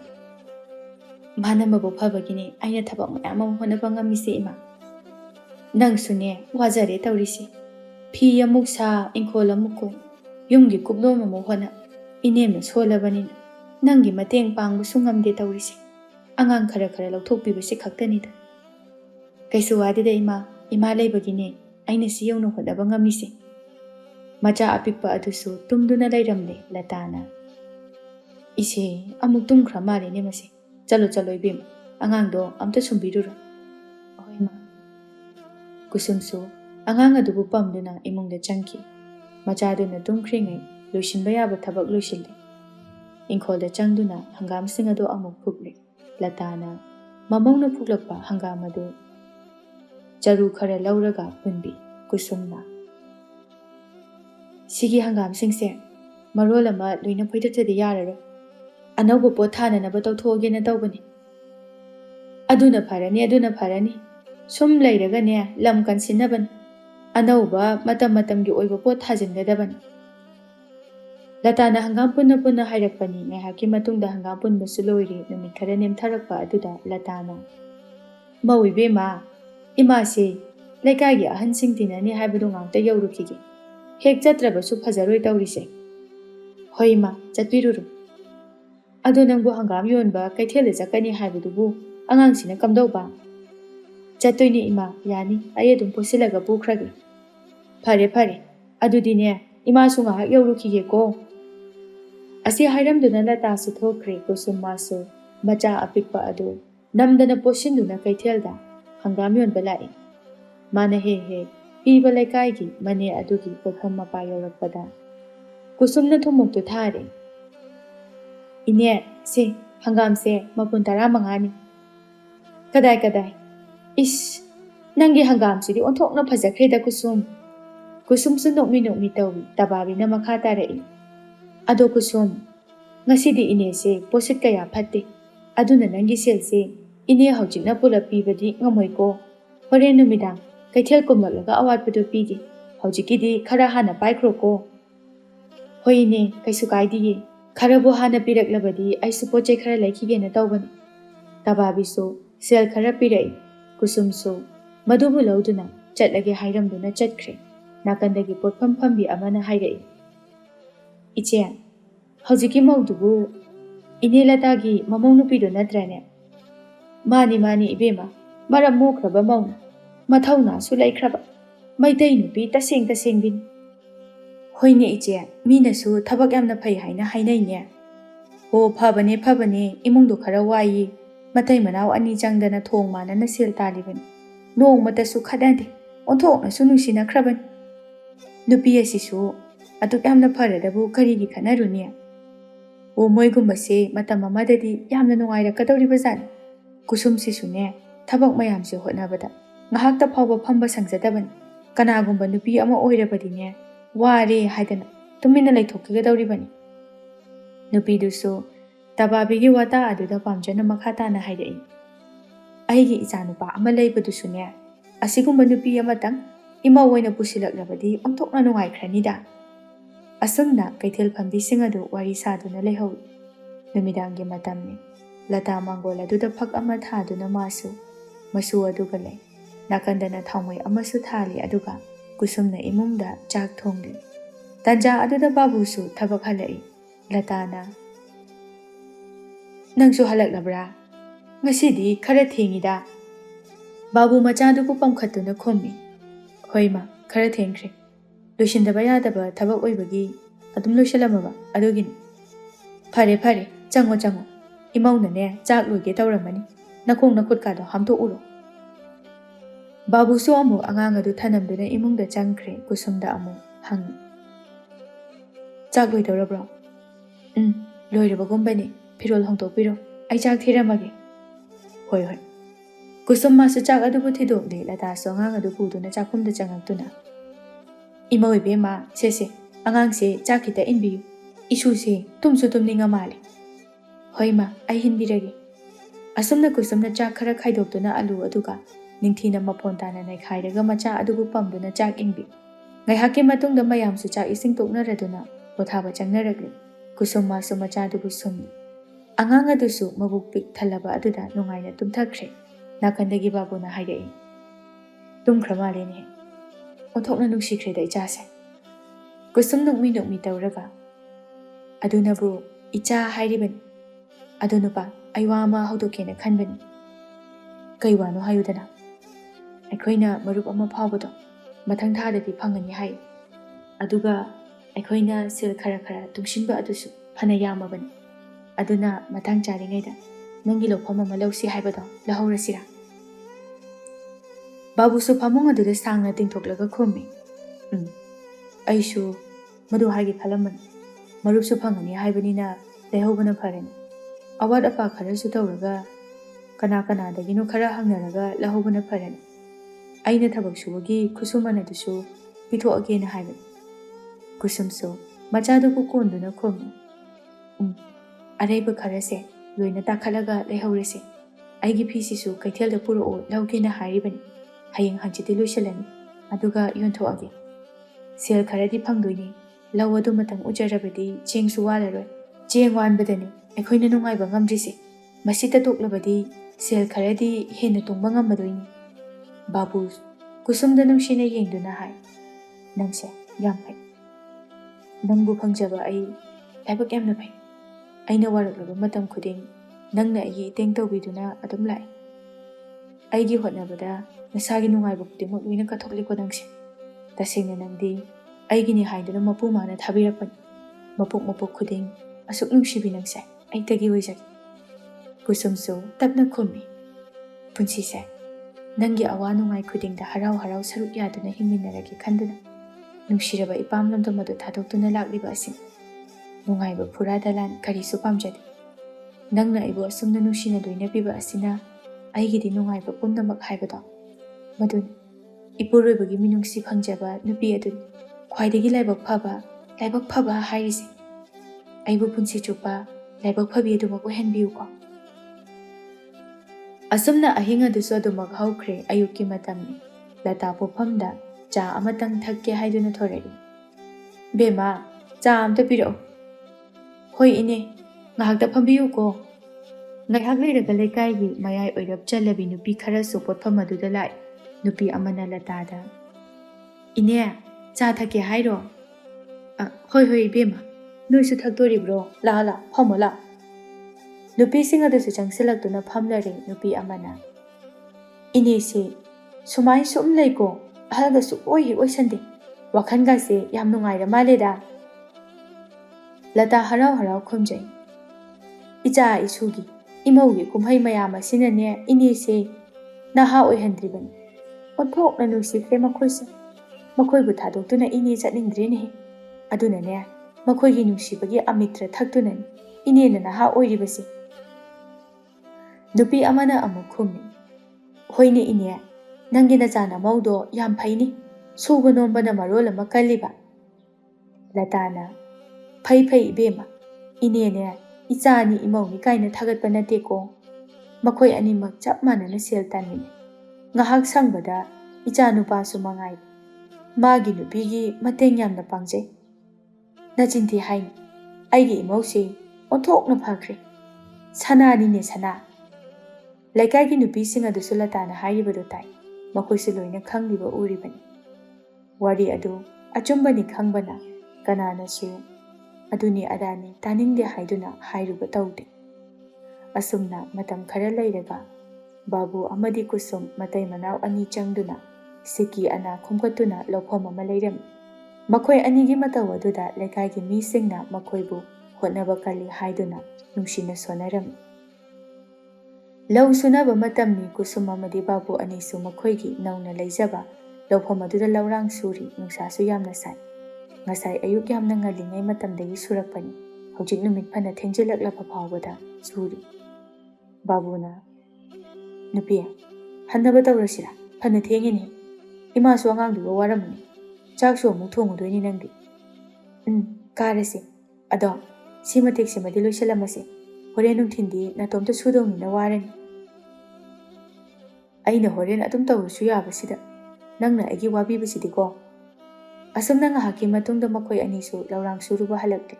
ꯍꯥꯏꯕꯒ ꯇꯧꯕꯒ ꯃꯆꯥꯗꯨ ꯀꯞꯇꯨꯅ ꯂꯩꯔꯝꯃꯤ. ꯀꯨꯁꯨꯝ ꯃꯈꯣꯡ ꯃꯈꯨꯠ ꯐꯥꯎꯕ ꯍꯥꯝꯗꯅ ꯑꯉꯥꯡꯗꯨꯕꯨ ꯍꯥꯟꯅ ꯂꯧꯏ. ꯃꯁꯥ ꯅꯨꯡꯉꯥꯏꯇ꯭ꯔꯕ ꯈꯪꯗꯦꯅꯦꯍꯦ. ꯉꯁꯥꯏ ꯇꯨꯝꯕ ꯍꯧꯒꯠꯂꯛꯄꯗꯒꯤꯅꯦ ꯀꯞꯄ ꯇꯣꯛꯑꯣ ꯍꯥꯏꯕ ꯌꯥꯗ꯭ꯔꯦ. ꯑꯁꯨꯝꯅ ꯑꯗꯨꯝ ꯇꯧꯔꯤꯕꯁꯤꯅꯤ. ꯍꯥꯟꯅ ꯇꯧꯕ ꯏꯁꯨ ꯅꯠꯇꯦꯅꯦ ꯁꯤꯕꯣ. ꯀꯨꯁꯨꯝ ꯑꯉꯥꯡꯗꯨꯕꯨ ꯂꯧꯗꯨꯅ ꯊꯦꯝꯃꯤ ꯕꯥꯕꯨꯅ. ꯑꯉꯥꯡꯗꯣ ꯉꯥꯏꯍꯥꯛ ꯂꯧꯕꯤꯔꯣ. ꯅꯪ ꯆꯥꯛ ꯊꯣꯡꯅꯅꯕ ꯏꯁꯤꯡꯒꯗꯣ ꯑꯩ ꯁꯣꯛꯄꯤꯔꯛꯑꯒꯦ. ꯏꯁꯨ ꯊꯣꯏꯕ, ꯅꯃꯥꯅ ꯋꯥꯅ ꯍꯜꯂꯛꯄꯁꯤꯗ ꯅꯤꯡꯉꯥꯏ ꯍꯦꯛ ꯇꯧꯕꯤꯔꯀꯣ. ꯏꯃꯧ ꯏꯕꯦꯝꯃ, ꯑꯉꯥꯡꯗꯣ ꯃꯁꯥ ꯉꯝꯗꯕ ꯃꯥꯜꯂꯦ. ꯅꯪꯅꯦ ꯉꯥꯏꯍꯥꯛ ꯂꯧꯔꯒ ꯊꯦꯝꯃꯨ. ꯏꯃꯥ ꯏꯟꯁꯥꯡ ꯁꯦꯝꯕꯤꯔꯝꯃꯒꯦ. ꯍꯣꯏ ꯏꯃꯥ. ꯀꯨꯁꯨꯝꯁꯨ ꯃꯆꯥꯗꯨꯕꯨ ꯃꯕꯨꯛ ꯄꯤꯊꯛꯇꯨꯅ ꯇꯨꯝꯅꯅꯕ ꯍꯥꯏꯗꯨꯅ ꯁꯨꯝꯂꯤ. ꯑꯉꯥꯡ ꯑꯗꯨ ꯇꯨꯝꯈ꯭ꯔꯕ ꯃꯇꯨꯡꯗ ꯆꯥꯛ ꯑꯗꯨ ꯑꯃꯨꯛ ꯊꯣꯡꯂꯤ. ꯑꯁꯨꯝꯅ ꯀꯨꯁꯨꯝ ꯅꯣꯡꯃꯇ ꯋꯥꯏ ꯀꯧꯕ ꯍꯥꯏꯗꯦ. ꯃꯥꯅ ꯑꯉꯝꯕ ꯊꯥꯛꯇ ꯑꯗꯨꯃꯛ ꯍꯣꯠꯄꯨ ꯍꯣꯠꯅꯔꯕꯗꯤ ꯂꯦꯝꯅ ꯃꯥꯡꯗꯦ ꯍꯥꯏꯕꯗꯨꯅꯤ. ꯃꯈꯣꯏ ꯃꯇꯩ ꯃꯅꯥꯎ ꯑꯅꯤꯅ ꯀꯟꯅ ꯍꯣꯠꯅꯕ ꯃꯈꯣꯏꯒꯤ ꯂꯧꯐꯝ ꯑꯗꯨ ꯃꯌꯥꯝꯗꯒꯤ ꯍꯦꯟꯅ ꯐꯧ ꯌꯥꯝꯅ ꯊꯣꯛꯂꯝꯃꯤ. ꯁꯪꯒꯣꯏ ꯃꯆꯥ ꯑꯗꯨꯗ ꯐꯧꯅ ꯄꯤꯛ ꯍꯦꯛ ꯊꯜꯂꯤ. ꯂꯇꯥ ꯃꯕꯨꯛꯅꯤꯡ ꯅꯨꯡꯁꯤꯅ ꯃꯆꯥꯒ ꯃꯃꯧꯒꯗ ꯍꯥꯏ. ꯅꯨꯡꯁꯤꯗ, ꯅꯈꯣꯏ ꯑꯅꯤꯁꯦ. ꯅꯈꯣꯏꯅ ꯑꯁꯨꯛ ꯋꯥꯅ ꯍꯣꯠꯅꯕꯅ ꯉꯁꯤꯒꯤ ꯐꯤꯕꯝ ꯑꯁꯤ ꯑꯣꯏꯔꯛꯂꯤꯕꯅꯤ. ꯑꯁꯨꯝꯅ ꯂꯧꯔꯣꯛ ꯄꯟꯊꯥ ꯃꯇꯝꯗ ꯌꯨꯝꯗ ꯐꯧ ꯊꯝꯕ ꯀꯥꯏꯁꯤ ꯀꯌꯥꯗꯤ ꯀꯨꯏꯔꯦ ꯏꯃꯤꯠꯁꯤꯅ ꯎꯔꯛꯇꯕ. ꯅꯪꯒꯤ ꯄꯥꯕꯨꯡꯅ ꯍꯤꯡꯂꯤꯉꯩꯒꯤ ꯃꯇꯝꯗ ꯃꯤꯒꯤ ꯂꯧ ꯎꯔꯝꯕꯗ ꯐꯧ ꯈꯔ ꯈꯔ ꯌꯨꯝꯁꯤꯗ ꯂꯩꯕ ꯑꯗꯨꯗ ꯑꯩꯈꯣꯏꯅ ꯀꯌꯥꯗ ꯍꯔꯥꯎꯈꯤꯕ. ꯃꯇꯝ ꯑꯗꯨꯗ ꯉꯁꯤꯒꯤ ꯃꯤꯀꯨꯞ ꯑꯁꯤꯅ ꯅꯪꯒꯤ ꯄꯥꯕꯨꯡꯕꯨ ꯌꯥꯝꯅ ꯅꯤꯡꯁꯤꯡꯍꯜꯂꯤ ꯏꯃꯥꯒꯤ ꯏꯕꯨꯡ. ꯕꯥꯕꯨꯅ ꯃꯃꯥꯕꯨ ꯀꯣꯟꯁꯤꯟꯕꯤꯗꯨꯅ, ꯏꯃꯥ, ꯅꯆꯥꯅ ꯍꯣꯠꯅꯔꯤꯕ ꯄꯨꯝꯅꯃꯛ ꯏꯃꯥꯒꯤ, ꯏꯆꯥꯒꯤ, ꯑꯩꯒꯤ ꯅꯨꯄꯤꯒꯤꯅꯤ. ꯅꯈꯣꯏ ꯃꯌꯥꯝꯒꯤꯗꯃꯛꯇꯅꯤ. ꯅꯈꯣꯏ ꯄꯨꯝꯅꯃꯛꯄꯨ ꯑꯋꯥꯠ ꯑꯄꯥ ꯑꯃꯠꯇ ꯂꯩꯇꯅ ꯅꯨꯡꯉꯥꯏꯅ ꯊꯝꯒꯦ ꯈꯜꯂꯛꯂꯤꯕ ꯅꯆꯥꯒꯤ ꯃꯪꯂꯥꯟ ꯑꯗꯣ ꯍꯧꯖꯤꯛꯇꯤ ꯇꯞꯅ ꯇꯞꯅ ꯅꯤꯡꯕ ꯊꯨꯡꯕ ꯍꯧꯔꯛꯂꯕꯅꯤ ꯏꯃꯥ. ꯂꯇꯥ ꯊꯃꯣꯏ ꯑꯗꯨ ꯄꯦꯟꯃꯟꯕꯅ ꯃꯄꯤ ꯇꯥꯔꯛꯂꯦ ꯃꯃꯧ ꯀꯨꯁꯨꯝꯗ ꯌꯦꯡꯗꯨꯅ. ꯃꯇꯝ ꯄꯨꯝꯕꯗ ꯏꯃꯨꯡ ꯑꯁꯤꯒꯤ ꯌꯥꯏꯐꯅꯕ ꯍꯣꯠꯅꯔꯤꯕꯤ ꯑꯩꯒꯤ ꯏꯃꯧꯁꯦ. ꯏꯕꯨꯡꯉꯣ, ꯅꯪ ꯀꯩꯗꯧꯅꯨꯡꯗ ꯃꯤꯔꯥꯏꯒꯦ ꯍꯥꯏꯅ ꯈꯟꯒꯅꯨꯀꯣ. ꯏꯃꯥꯅ ꯇꯥꯏꯕꯪꯄꯥꯜ ꯑꯁꯤꯗ ꯂꯩꯇꯕ ꯊꯣꯛꯂꯕꯁꯨ ꯅꯈꯣꯏ ꯉꯁꯤ ꯂꯩꯔꯤꯕ ꯑꯁꯤꯒꯨꯝꯅ ꯄꯨꯟꯁꯤ ꯆꯨꯞꯄ ꯍꯔꯥꯎ ꯇꯌꯥꯝꯅ ꯅꯨꯡꯁꯤꯅꯅ ꯂꯩꯃꯤꯟꯅꯧ. ꯕꯥꯕꯨ ꯑꯃꯗꯤ ꯀꯨꯁꯨꯝ ꯅꯣꯡꯃꯇ ꯊꯕꯛ ꯁꯨꯕ ꯂꯦꯞꯄ ꯀꯧꯕ ꯂꯩꯇꯦ. ꯃꯔꯝ ꯑꯁꯤꯅ ꯍꯧꯖꯤꯛꯇꯤ ꯃꯈꯣꯏꯒꯤ ꯏꯃꯨꯡ ꯑꯁꯤ ꯌꯥꯝꯅ ꯅꯨꯡꯉꯥꯏꯔꯤ. ꯁꯦꯠꯅꯤꯡꯕ ꯆꯥꯅꯤꯡꯕ ꯃꯅꯤꯡ ꯂꯣꯏꯅ ꯊꯨꯡꯂꯤ. ꯂꯧꯐꯝꯁꯨ ꯍꯧꯖꯤꯛꯇꯤ ꯍꯦꯟꯅ ꯂꯩꯁꯤꯟꯗꯨꯅ ꯅꯤꯡꯊꯤꯅ ꯂꯧ ꯎꯏ. ꯑꯗꯨꯅ ꯂꯧꯔꯣꯛ ꯄꯟꯊꯥ ꯃꯇꯝꯗ ꯌꯨꯝ ꯑꯗꯨ ꯐꯧꯅ ꯊꯝꯐꯝ ꯂꯩꯇ꯭ꯔꯦ. ꯃꯔꯝ ꯑꯁꯤꯅ ꯐꯧꯁꯨ ꯃꯌꯥꯝ ꯃꯌꯥꯝ ꯇꯥꯏꯔꯝꯃꯤ. ꯃꯈꯣꯏꯒꯤ ꯏꯃꯨꯡ ꯋꯥꯕꯗ ꯍꯥꯏꯅꯔꯝꯕ ꯑꯗꯨ ꯍꯧꯖꯤꯛꯇꯤ ꯅꯨꯡꯉꯥꯏꯕꯗ ꯑꯃꯨꯛ ꯍꯥꯏꯅꯔꯤ. ꯂꯩꯀꯥꯏ ꯃꯤꯌꯥꯝ ꯑꯗꯨꯒꯤ ꯁꯦꯜ ꯄꯨꯐꯝ ꯑꯣꯏꯔꯛꯂꯦ. ꯋꯥꯗꯨꯅ ꯑꯗꯨꯃꯛ ꯂꯥꯛꯄ ꯕꯥꯕꯨ ꯍꯧꯖꯤꯛ ꯅꯨꯡꯉꯥꯏꯔꯛꯄ ꯑꯁꯤꯗ ꯃꯥꯁꯨ ꯃꯁꯥꯗꯨ ꯈꯔ ꯅꯨꯡꯉꯥꯏꯊꯣꯔꯛꯄ ꯇꯝꯂꯒꯦ ꯈꯟꯗꯣꯛꯏ. ꯃꯥꯗꯤ ꯊꯕꯛ ꯑꯃꯠꯇ ꯁꯨꯈꯤꯗ꯭ꯔꯦ. ꯃꯤ ꯅꯦꯛꯇꯨꯅ ꯊꯕꯛ ꯂꯣꯏꯅ ꯁꯨꯍꯜꯂꯤ. ꯑꯗꯨꯒ ꯕꯥꯕꯨ ꯍꯧꯖꯤꯛꯇꯤ ꯌꯨ ꯊꯛꯄꯁꯨ ꯍꯧꯔꯛꯂꯦ. ꯃꯅꯤꯅ, ꯏꯕꯣ ꯅꯪ ꯑꯃ ꯆꯍꯤ 2-3ꯗ ꯉꯥꯏꯔꯛꯂꯤ, ꯃꯍꯤ ꯃꯅꯥꯏ ꯍꯣꯝ. ꯑꯗꯨꯒ ꯍꯧꯖꯤꯛꯅ ꯊꯕꯛ ꯑꯝꯇ ꯁꯨꯈꯤꯗ꯭ꯔꯦ. ꯃꯤ ꯊꯥꯗꯣꯛꯇꯅ ꯁꯦꯜ ꯄꯤꯗꯅ ꯃꯤꯗ ꯂꯣꯏꯅ ꯁꯨꯍꯜꯂꯒ ꯂꯩꯔꯦꯕ. ꯇꯥꯏꯕꯪ ꯃꯤꯑꯣꯏꯕꯒꯤ ꯁꯦꯜ ꯈꯔ ꯄꯥꯏꯈꯠꯂꯛꯄꯗ ꯃꯃꯤꯠ ꯊꯛꯄꯗꯣ ꯅꯪꯁꯨ ꯍꯧꯔꯦꯅꯦ ꯍꯥ. ꯕꯥꯕꯨ ꯋꯥꯈꯜ ꯌꯥꯝꯅ ꯇꯥꯅ ꯌꯨ ꯑꯗꯨ ꯍꯩꯗꯨꯅ ꯀꯨꯠ ꯂꯥꯎꯅ ꯌꯣꯠꯁꯤꯜꯂꯒ ꯈꯨꯝꯃꯤ. ꯑꯗꯨꯏ ꯅꯠꯇꯦꯗ ꯏꯇꯥꯎ. ꯄꯨꯟꯁꯤꯁꯦ ꯑꯩꯁꯨ ꯋꯥꯕ ꯌꯥꯕꯗꯤ ꯋꯥꯔꯛꯑꯦꯗꯅ. ꯑꯗꯨꯅ ꯈꯔ ꯄꯣꯊꯥꯒꯦꯅ ꯈꯟꯕꯅꯤ. ꯃꯁꯤꯗ ꯑꯣꯏꯅꯅꯕ ꯅꯨꯡꯉꯥꯏꯅꯕ ꯍꯣꯠꯅꯕꯗ ꯏꯔꯨ ꯏꯌꯥꯡ ꯇꯦꯛꯄ ꯃꯈꯩ ꯊꯕꯛ ꯁꯨꯔꯛꯂꯤꯕꯅꯤ. ꯃꯅꯤ ꯃꯥꯁꯨ ꯈꯨꯝꯃꯤ. ꯍꯩ, ꯅꯨꯡꯉꯥꯏꯊꯣꯛꯐꯝꯗꯣ ꯃꯐꯝ ꯆꯥꯗꯦ ꯍꯥꯏꯕꯅꯤꯗ. ꯍꯣꯏ, ꯅꯪꯅ ꯊꯕꯛ ꯁꯨꯗꯕꯗꯨꯗꯤ ꯌꯥꯔꯦ. ꯑꯗꯨꯗꯤ ꯅꯠꯇꯅ ꯌꯨ ꯊꯛꯏꯁꯤꯅ ꯀꯔꯝꯕ ꯈꯨꯅꯨꯡꯉꯥꯏꯅꯣ? ꯌꯨ ꯊꯛꯇꯕ ꯅꯪꯅ ꯌꯨꯒ ꯊꯛꯇꯅ. ꯌꯨ ꯊꯛꯄꯁꯤꯗꯤ ꯌꯥꯝ ꯅꯨꯡꯉꯥꯏ ꯀꯩꯅꯣ. ꯅꯨꯡꯉꯥꯏꯕꯩ ꯅꯠꯇ꯭ꯔꯣ ꯅꯪꯅ ꯑꯗꯨꯝ ꯊꯛꯏꯗꯣ? ꯑꯩꯅ ꯅꯍꯥꯟꯈꯩ ꯄꯪꯗꯅ ꯊꯛꯇꯕ ꯑꯣꯏꯔꯝꯃꯤ. ꯑꯦ, ꯑꯩꯉꯣꯟꯗ ꯑꯃꯨꯛ ꯍꯥꯏꯖꯤꯜꯂꯛꯏꯅꯦ. ꯑꯣ, ꯑꯩꯗꯤꯅꯦ ꯍꯥꯟꯅꯗꯒꯤ ꯊꯛꯂꯛꯄ, ꯈꯪꯉꯕ? ꯑꯗꯨꯅ ꯑꯩꯈꯣꯏꯗꯤ ꯆꯥꯡ ꯄꯨꯕ ꯉꯝꯃꯤ. ꯅꯪꯗꯤ ꯑꯗꯨ ꯅꯠꯇꯦ. ꯃꯊꯣꯡ ꯃꯔꯝ ꯈꯪꯗꯅ ꯄꯪꯊꯛꯇ ꯊꯛꯏ. ꯅꯪꯒꯤ ꯌꯨ ꯈꯨꯊꯛꯇꯨꯗꯤꯅꯦ ꯏꯃꯨꯡ ꯀꯥꯏꯒꯗꯕ ꯈꯨꯊꯛꯅꯤꯕꯣ. ꯑꯣ, ꯀꯩꯁꯨ ꯇꯧꯔꯣꯏꯌꯦ. ꯑꯩ ꯋꯥꯈꯜ ꯌꯥꯝ ꯇꯥꯅꯅꯤ ꯊꯛꯂꯤꯕꯁꯦ. ꯃꯅꯤꯁꯨ ꯃꯉꯛꯇꯨ ꯏꯟꯗꯨꯅ ꯅꯨꯡꯁꯤꯗꯅ ꯈꯨꯝꯃꯤ. ꯇꯥꯅꯤ ꯅꯪ, ꯌꯥꯝ ꯇꯥꯅꯤꯕ. ꯍꯩ, ꯌꯦꯡꯅꯤꯡꯗꯦ. ꯈꯔ ꯊꯛꯑꯗꯤ ꯌꯥꯔꯦ. ꯃꯇꯝꯁꯦ ꯌꯥꯝ ꯊꯦꯡꯉꯕꯅꯤ. ꯆꯠꯅꯕ ꯇꯧꯁꯤ. ꯌꯨꯝꯗ ꯂꯩꯍꯧꯔꯤꯕ ꯖꯤꯕꯁꯤꯡ ꯑꯗꯨꯒꯤꯁꯨ ꯈꯜꯂꯣ. ꯍꯜꯂꯛꯇꯦꯅ ꯄꯥꯈꯠꯅꯔꯝꯃꯅꯤ. ꯃꯅꯤꯅ ꯅꯝꯗꯅ ꯆꯤꯡꯗꯨꯅ ꯄꯨꯔꯛꯂꯦ. ꯑꯗꯨꯒ ꯊꯣꯡꯒꯥꯜ ꯐꯥꯎꯕ ꯊꯤꯟꯕꯤꯔꯝꯃꯤ. ꯅꯍꯥꯟ ꯃꯈꯩꯗꯤ ꯌꯨ ꯊꯛꯂꯕꯁꯨ ꯈꯔ ꯈꯔ ꯊꯛꯄꯅꯤ. ꯉꯥꯎꯅꯅꯕ ꯃꯑꯣꯡꯗ ꯊꯛꯄ ꯅꯠꯇꯦ. ꯑꯗꯨꯕꯨ ꯉꯁꯤꯗꯤ ꯌꯥꯝꯅ ꯉꯥꯎꯔꯤ. ꯍꯥꯏꯔꯤ ꯆꯪꯂꯛꯏ. ꯀꯨꯁꯨꯝ ꯁꯨꯃꯥꯡꯗꯨꯗ ꯃꯆꯥ ꯑꯗꯨ ꯃꯄꯨꯗꯨꯅ ꯆꯠꯇꯨꯅ ꯂꯩꯔꯝꯃꯤ ꯃꯄꯨꯔꯣꯏꯕꯕꯨ ꯍꯜꯂꯛꯄ ꯉꯥꯏꯖꯔꯝꯕꯅꯤ꯫ ꯍꯥꯏꯗꯤ ꯆꯪꯂꯛꯄꯗꯨꯗ ꯆꯪꯁꯤꯜꯂꯛꯇꯨꯅ ꯉꯥꯡꯂꯛꯏ꯫ ꯀꯩꯅꯣ ꯇꯧꯕꯤꯔꯤꯁꯤꯕꯣ? ꯌꯨ ꯊꯛꯇꯕ ꯅꯪꯅ ꯀꯩꯒꯤꯅꯣ? ꯍꯟꯗꯛꯇꯤ ꯇꯣꯏꯅ ꯊꯛꯏꯁꯤꯕꯣ? ꯑꯃꯨꯛꯁꯨ ꯕꯥꯕꯨ ꯇꯨꯁꯤꯟꯒꯦ ꯇꯧꯏ꯫ ꯀꯨꯁꯨꯝ ꯃꯥꯅ ꯉꯥꯛꯂꯒ ꯑꯃꯨꯛꯁꯨ ꯍꯥꯏ꯫ ꯀꯩꯅꯣ ꯇꯧꯔꯤꯁꯤꯕꯣ? ꯇꯨꯕ ꯇꯥꯔꯦꯃꯤ꯫ ꯁꯥꯃꯨ ꯅꯪꯕꯨ ꯑꯩꯅ ꯀꯃꯥꯏꯅ ꯉꯥꯛꯄꯤꯕ ꯉꯝꯗꯣꯏꯅꯣ? ꯁꯦ ꯆꯨꯝꯅ ꯑꯝꯇ ꯂꯦꯞꯄꯨꯁꯦ꯫ ꯕꯥꯕꯨ ꯃꯈꯨꯠꯇꯨ ꯃꯆꯤꯟꯗ ꯊꯝꯗꯨꯅ ꯇꯞꯅ ꯉꯥꯡꯉꯨ, ꯏꯃꯥ ꯇꯥꯅꯤ꯫ ꯍꯣ ꯇꯥꯔꯔꯣꯏ, ꯏꯃꯥꯒꯅꯦ ꯂꯣꯏꯅ ꯇꯨꯝꯈ꯭ꯔꯕꯅꯤ꯫ ꯂꯥꯛꯑꯣꯁꯦ, ꯏꯃꯨꯡꯗ ꯂꯥꯛꯑꯣꯕ, ꯆꯪꯉꯣꯁꯦ꯫ ꯏꯃꯨꯡꯗ ꯆꯪꯂꯛꯂꯦ ꯕꯥꯕꯨ ꯇꯞꯂꯤ ꯈꯣꯟꯗꯤ ꯏꯀꯟ ꯀꯟꯗꯅ ꯍꯥꯏ꯫ ꯍꯩ ꯑꯄꯪꯕꯤ, ꯄꯨꯟꯁꯤ ꯍꯥꯏꯕꯁꯤꯗꯤ ꯈꯔꯁꯨ ꯅꯨꯡꯉꯥꯏꯕ ꯇꯝꯒꯗꯕꯅꯤ꯫ ꯑꯩꯁꯨ ꯅꯨꯡꯉꯥꯏꯕ ꯇꯝꯕ ꯍꯧꯔꯕꯅꯤ, ꯅꯪꯁꯨ ꯅꯨꯡꯉꯥꯏꯕ ꯇꯝꯊꯣꯛ꯫ ꯑꯉꯥꯡꯗꯨꯃꯒ ꯎꯆꯦꯛ ꯑꯅꯥꯕꯤ ꯁꯥꯗꯨꯅ ꯁꯨꯝ ꯂꯩꯅꯨ꯫ ꯍꯧꯖꯤꯛꯇꯤ ꯁꯦꯜ ꯍꯥꯏꯔ ꯑꯋꯥꯠꯄ ꯂꯩꯇ꯭ꯔꯕꯅꯤ꯫ ꯅꯪꯅ ꯑꯄꯥꯝꯕ ꯆꯥꯅꯤꯡꯕꯗ ꯆꯥꯎ, ꯅꯐꯤ ꯅꯔꯣꯜ ꯑꯔꯨ ꯑꯅꯥꯟꯕ ꯁꯦꯠ ꯆꯥꯎ꯫ ꯁꯅꯥ ꯂꯨꯄꯥꯒꯗꯣ ꯅꯪꯕꯨ ꯀꯩꯝꯇ ꯄꯥꯝꯗꯕ꯭ꯔꯅꯦ? ꯁꯤꯖꯤꯜꯂꯨꯅꯦ ꯅꯪꯕꯣ꯫ ꯀꯨꯁꯨꯝ ꯊꯃꯣꯏꯗ ꯁꯥꯎꯅꯤꯡꯕ ꯈꯔꯗꯤ ꯄꯣꯛꯏ꯫ ꯑꯁꯨꯝꯅ ꯕꯥꯕꯨꯅ ꯌꯨ ꯊꯛꯇꯨꯅ ꯍꯜꯂꯛꯄ ꯑꯁꯤꯗ ꯀꯨꯁꯨꯝ ꯇꯥꯅꯤꯡꯗꯗꯨꯅ ꯈꯨꯝꯃꯤ꯫ ꯍꯣ ꯌꯥꯔꯦꯁꯦ, ꯑꯩꯅꯦ ꯁꯦꯜꯒ ꯑꯝꯇ ꯄꯥꯝꯃꯛꯇ꯭ꯔꯕꯅꯤ꯫ ꯍꯥꯟꯅꯒꯤꯅꯦ ꯆꯔꯥ ꯅꯥꯝꯃ ꯆꯥꯔꯤꯉꯩ ꯃꯇꯝꯗꯣ ꯑꯁꯨꯃꯥꯏꯅꯅꯦ ꯃꯊꯥ ꯁꯥꯗꯦ꯫ ꯅꯪꯉꯣꯟꯗ ꯀꯅꯥꯅ ꯃꯊꯥ ꯁꯥꯎ ꯍꯥꯏꯒꯦ? ꯁꯅꯥ ꯁꯤꯌꯨ ꯍꯥꯏꯔꯒꯕꯨ ꯁꯥꯎꯏꯅꯤ ꯃꯁꯦ꯫ ꯅꯪ ꯈꯛꯇꯅꯤꯀꯣ ꯏꯕꯦꯝꯃ ꯁꯅꯥ ꯄꯥꯝꯗ꯭ꯔꯤꯁꯤ꯫ ꯅꯨꯄꯤ ꯍꯥꯏꯕꯁꯤꯗꯤ ꯁꯅꯥ ꯄꯥꯝꯕꯗ ꯁꯤꯅꯤ ꯅꯥꯅꯤ ꯈꯪꯗꯦ ꯍꯥꯏꯅꯔꯤꯕꯅꯤ꯫ ꯍꯣ ꯄꯥꯝꯖꯗ꯭ꯔꯦ꯫ ꯉꯥꯡꯗꯨꯅ ꯂꯩꯗꯧ ꯁꯔꯨꯛꯄꯨꯗꯤꯅꯦ ꯑꯝꯇ ꯄꯣꯊꯥꯕꯤꯔꯨꯁꯦ, ꯃꯇꯝ ꯌꯥꯝꯅ ꯊꯦꯡꯉꯕꯅꯤ꯫ ꯕꯥꯕꯨꯁꯨ ꯇꯨꯃꯤꯟꯅ ꯇꯨꯝꯊꯈ꯭ꯔꯦ꯫ ꯀꯨꯁꯨꯝ ꯃꯆꯥ ꯑꯗꯨꯕꯨꯁꯨ ꯇꯨꯝꯍꯟꯈ꯭ꯔꯒ ꯋꯥꯈꯜ ꯈꯜꯂꯤ꯫ ꯀꯩꯅꯣ ꯃꯥꯅ ꯍꯟꯗꯛ ꯇꯧꯔꯛꯏꯁꯤꯕꯣ?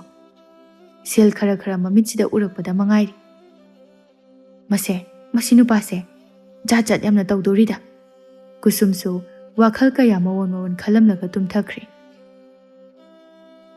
ꯃꯅꯤꯍꯣꯏꯒꯤ ꯈꯨꯜ ꯑꯗꯨꯗ ꯍꯜꯂꯛꯄꯤ ꯅꯨꯄꯤ ꯑꯃ ꯌꯨ ꯌꯣꯜꯂꯤ꯫ ꯌꯨ ꯌꯣꯟꯕꯤ ꯁꯅꯥꯔꯩꯃꯥꯁꯨ ꯏꯔꯥꯡ ꯌꯥꯝꯅ ꯇꯧꯗꯨꯅ ꯂꯥꯡ ꯊꯥꯛꯇꯨꯅ ꯌꯨ ꯌꯣꯜꯂꯤ, ꯆꯨꯝꯅ ꯌꯣꯟꯗꯦ꯫ ꯃꯅꯤꯒ ꯕꯥꯕꯨꯒꯗꯨ ꯆꯪꯂꯣꯏꯁꯤ ꯍꯥꯏꯗꯨꯅ ꯀꯟꯅ ꯏꯟꯅꯔꯤ꯫ ꯃꯅꯤꯅ ꯃꯁꯤꯒꯤ ꯌꯨ ꯌꯣꯟꯐꯝ ꯑꯁꯤꯗ ꯅꯪ ꯄꯨꯁꯤꯟꯕ ꯌꯥꯔꯣꯏ ꯃꯤꯇꯥꯎ, ꯅꯪꯕꯨ ꯑꯇꯣꯞꯄꯗ ꯆꯠꯁꯦꯃꯤ꯫ ꯃꯅꯤꯗꯤ ꯍꯥꯟꯅꯗꯒꯤ ꯌꯨ ꯊꯛꯄ ꯃꯤꯅꯤ, ꯌꯥꯝꯅ ꯊꯛꯄꯗꯤ ꯅꯠꯇꯦ, ꯈꯔꯇꯅꯤ꯫ ꯑꯗꯨꯅ ꯃꯥꯗꯤ ꯌꯨ ꯌꯣꯟꯐꯝ ꯑꯌꯥꯝꯕ ꯈꯪꯏ, ꯃꯐꯝ ꯈꯨꯗꯤꯡꯒꯤ ꯀꯔꯝꯕ ꯅꯨꯡꯁꯤꯠ ꯁꯤꯠꯂꯤ ꯍꯥꯏꯕꯁꯨ ꯈꯪꯏ꯫ ꯑꯗꯨꯅ ꯃꯥꯅ ꯍꯧꯖꯤꯛ ꯑꯣꯏꯔꯤꯕ ꯕꯥꯕꯨꯒꯤ ꯐꯤꯕꯝ ꯑꯁꯤꯗ ꯃꯥꯅ ꯁꯅꯥꯔꯩꯒꯤ ꯌꯨ ꯌꯣꯟꯐꯝꯗ ꯄꯨꯁꯤꯟꯅꯤꯡꯗꯕꯅꯤ꯫ ꯕꯥꯕꯨꯅ ꯏꯕꯥꯅꯤꯅ ꯍꯦꯛ ꯊꯛꯄ ꯃꯐꯝꯗꯨꯗꯅꯦ ꯊꯣꯡ ꯂꯣꯜꯂꯝꯃꯤ, ꯑꯗꯨꯅ ꯑꯅꯛꯄꯁꯤꯗ ꯑꯣꯏꯅ ꯍꯦꯛꯇ ꯊꯛꯑꯁꯤ ꯍꯥꯏꯔꯒ ꯅꯪꯅ ꯌꯥꯅꯤꯡꯗ꯭ꯔꯤꯁꯤ ꯀꯩꯒꯤꯅꯣ ꯍꯥꯏꯕꯅꯤꯗ꯫ ꯁꯤꯒꯤ ꯌꯨ ꯌꯣꯟꯕꯤꯗꯣ ꯍꯜꯂꯛꯄꯤꯅꯦ ꯍꯥꯏꯕ, ꯅꯪꯅ ꯁꯦꯜꯒ ꯄꯥꯏꯈꯠꯂꯛꯄꯁꯤꯗꯅꯦ ꯄꯨꯁꯤꯟꯕ ꯀꯤꯔꯤꯕꯅꯤ꯫ ꯑꯩꯒꯤꯁꯦ ꯃꯁꯤ ꯅꯨꯄꯤꯁꯦ ꯍꯜꯂꯛꯄꯤꯅꯤ, ꯆꯨꯝꯅ ꯌꯨ ꯌꯣꯟꯗꯕꯅꯦꯕ꯫ ꯏꯁ ꯑꯗꯨꯒꯨꯝꯕꯗꯣ ꯑꯩꯉꯣꯟꯗ ꯌꯥꯒꯗꯕ ꯅꯠꯇꯦꯀꯣ, ꯌꯨ ꯊꯛꯁꯦ ꯍꯥꯏꯕꯅꯤ, ꯅꯨꯄꯤ ꯌꯦꯡꯁꯦ ꯍꯥꯏꯕ ꯅꯠꯇꯦꯀꯣ꯫ ꯂꯥꯎ ꯆꯪꯉꯁꯤ꯫ ꯕꯥꯕꯨꯅ ꯃꯅꯤꯕꯨ ꯆꯤꯡꯗꯨꯅ ꯄꯨꯔꯒ ꯆꯪꯃꯤꯟꯅꯔꯛꯂꯦ꯫ ꯍꯦꯛ ꯆꯪꯉꯛꯄꯒ ꯁꯅꯥꯔꯩꯅ ꯀꯔꯤꯅꯣ ꯃꯅꯤ, ꯅꯨꯄꯤ ꯃꯁꯥꯅ ꯌꯥꯗꯕ ꯐꯥꯔꯒ ꯄꯨꯔꯛꯄꯒꯨꯝꯅ ꯆꯤꯡꯉꯒ ꯄꯨꯔꯛꯏꯁꯤꯕꯣ? ꯁꯅꯥꯔꯩ ꯕꯥꯕꯨꯗ ꯑꯃꯨꯛ ꯌꯦꯡꯂꯛꯏ, ꯑꯗꯨꯒ ꯋꯥꯈꯜꯗ ꯈꯜꯂꯤ꯫ ꯍꯩꯃꯥ, ꯑꯁꯤꯗꯤ ꯁꯦꯜ ꯌꯥꯝꯅ ꯄꯥꯏ ꯍꯥꯏꯅꯕ ꯕꯥꯕꯨꯗꯨꯅꯤꯅꯦ꯫ ꯃꯥꯗꯤ ꯌꯨ ꯊꯛꯇꯦ ꯍꯥꯏꯅꯕꯗꯥꯏ, ꯑꯗꯨꯒ ꯁꯣꯝꯗ ꯂꯥꯛꯏꯁꯤꯅ ꯀꯃꯥꯏ ꯇꯧꯔꯤꯖꯥꯠꯅꯣ? ꯏꯁ, ꯌꯨ ꯊꯛꯄ ꯂꯥꯛꯄ ꯑꯣꯏꯔꯝꯃꯗꯤ ꯑꯣꯟꯊꯣꯛꯅ ꯐꯈ꯭ꯔꯅꯤꯗ꯫ ꯃꯅꯤꯁꯨ ꯅꯣꯛꯁꯤꯟꯅꯗꯨꯅ ꯁꯅꯥꯔꯩꯅ ꯍꯥꯏꯈꯤꯕ ꯋꯥ ꯑꯗꯨꯒꯤ ꯄꯥꯎꯈꯨꯝ ꯄꯤ꯫ ꯅꯠꯇꯦꯗ ꯏꯇꯩꯃ, ꯁꯨꯝ ꯇꯨꯁꯤꯟꯒꯦ ꯇꯧꯕꯒꯤ ꯏꯇꯥꯎꯁꯤꯅ ꯉꯥꯛꯄꯤꯕꯅꯤ꯫ ꯁꯅꯥꯔꯩ ꯅꯣꯛꯁꯤꯟꯅꯗꯨꯅ ꯀꯩꯅꯣ ꯃꯤ ꯑꯅꯧꯕ ꯑꯃ ꯌꯥꯎꯔꯛꯄ ꯃꯥꯜꯂꯤꯗ꯫ ꯑꯧ ꯏꯇꯩꯃ, ꯑꯩꯒꯤ ꯃꯔꯨꯞꯅꯤ, ꯕꯥꯕꯨ ꯍꯥꯏꯕꯗꯣ ꯏꯇꯩꯃ꯫ ꯏꯇꯩꯃꯕꯨ ꯈꯪꯗꯕ꯭ꯔꯅꯦ ꯃꯥꯕꯣ?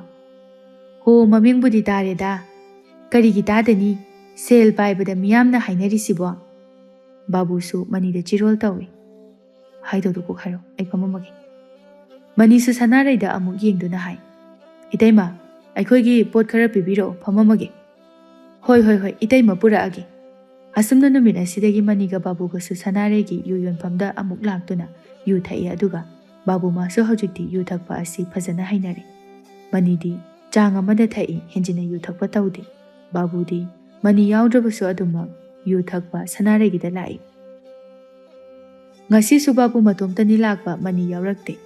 Matomtani lakpa Sanarei masu make semduna arakpa nupa khudingmak harau oktuna magi posit phananaba hotnai. Babu khoiga Sanareiga thoina chahi hanaba haibadu oide. Mayamna itaima haibaduda makhoisu aduma kaukibani. Babu matomta lakpaduda Sanareina Kaidaure babu handakti natomta laida. Mani dubu masaga ngamdrabo lakidrene. Babu su phamtharaga khumi. Mayumdaga amta lehode dei itaima.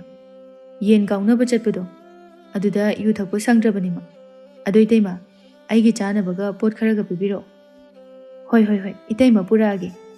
Sanareisu mafi marol seli ili chariba pizet adu ichek seksende. Babu na puthora o haiba adu puthoraktuna thamlari aduga hairei. Babua sese nangido sida leirisi. Yani daima adum thambiro. Sanarei awaba sora mahonthaduna hai. Khangdreda babu. Itaima aikoigi punsisi hinghaidwa natreda. Onthokna natai chadana leiriba haibaduni. Babu Sanareigi mawongdu kaya hainade. Mafi maroldusu yengba nungaite. Aduna ma Sanareida kaya yengsindana hairei. Kaidawo yawargi daima. Adu hantanasu isabu khanbiganuda. Aikoisu yamna waram kraponi. Haujiktaba nungai thokpa khara tambagi wani. Sanarei nukmi tauraga. Ho aduni itaima sune. Nungdi nungaitana nungaiba saduna hinglibasini. Miyoiba aikoigi punsise karamba matamda sini haiba tamba ngamba nate. Adunane itaimana haigadabadi.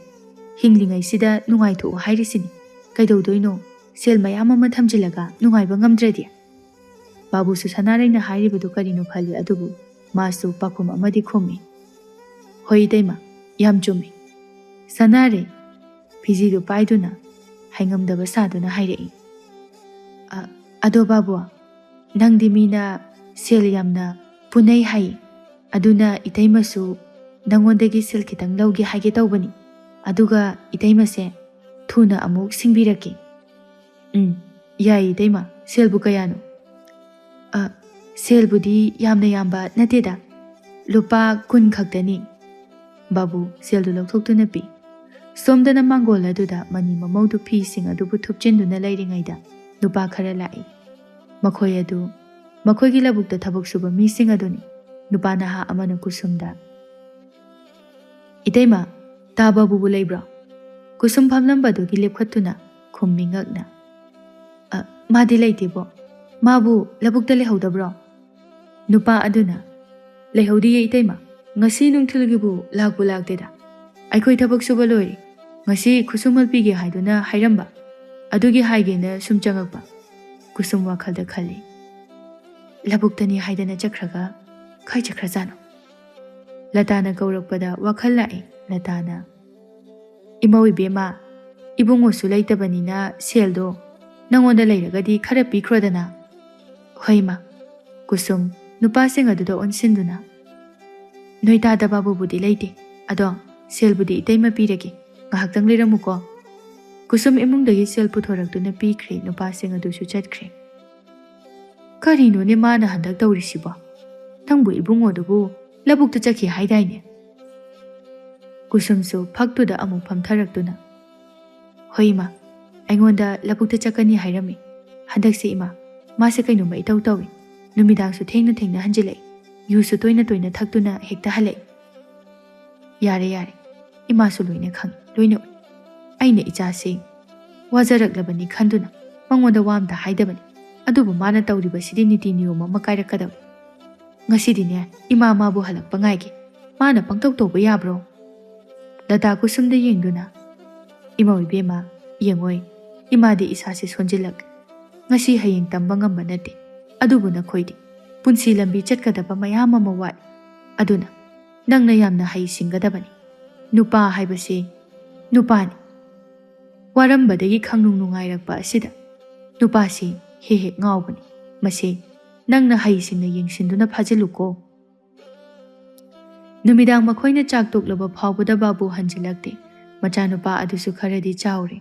Angang adudi chak mabuk thana charaga tumhankre aduga makhoi anina mangolda phamduna babu bu halakpa ngairami. Ngaihaki matungda babusu halakle. Ngasisu yu yamna ngauduna halai. Hairi janglagle adupu ngasi. Mamasu yauna mabu ngairamba aduda hairap leptuna le. Lata machagi mataw aduda sauningli. Masa adu sonjilakpa aduda hadu tawbu sungamdadana tapna kumtharai. Aduga ngangba haurakli.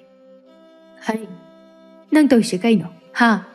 Yugi mahau khangdaba nangna handak yuda lai chuduna. Sugani nongani haiba khangdaba makai nangna tawrise karin. Ima se ahal oisilakli. Karisu khangaroi uraroi haina khalibra. Tawnu. Namita sel khara urakpaduda nang si yamna nungaire haiduna khangan. Nangi lamchat adudi. Lairiba sel khara se chahi pharoi loina mangkhini. Babu mamana ngangliba adugi chanadaba pakhum ama piramduna hairi chali. Hoi ma. Kaino suyam thengasi pau tumda khai leiramisiba. Matam phate ma. Imungda ningthina pothabiro. Hai. Aina nganglibase nang kaisu tadabra. Ha. Yu ngausinabana oiroi. Nongda ngalakhisano nang khangnidana. Asumna numito hauki. Haujikti babu sanaregi pofamda yu thakpa toina chali. Handakti matomda oisu toina chatlabani. Ngasidi manibu hauba lai manina. Ibona ngama natai charoi dori. Nangna thakningdabasu itaima sanaregi da thakumsi atopada thaksi. Mangondagine hena pot phaba mafam yamna lei. Nangna magi da changsi hai. Itaima duna tek tawdana honaribadubu nungai thina tawbani sum. Minungsiga yamna chawkhreda. Hai. Nangne aigumba pakhang nate khangaba. Nupi na haga yamna naksinagano. Nupi se yam sathibani ko.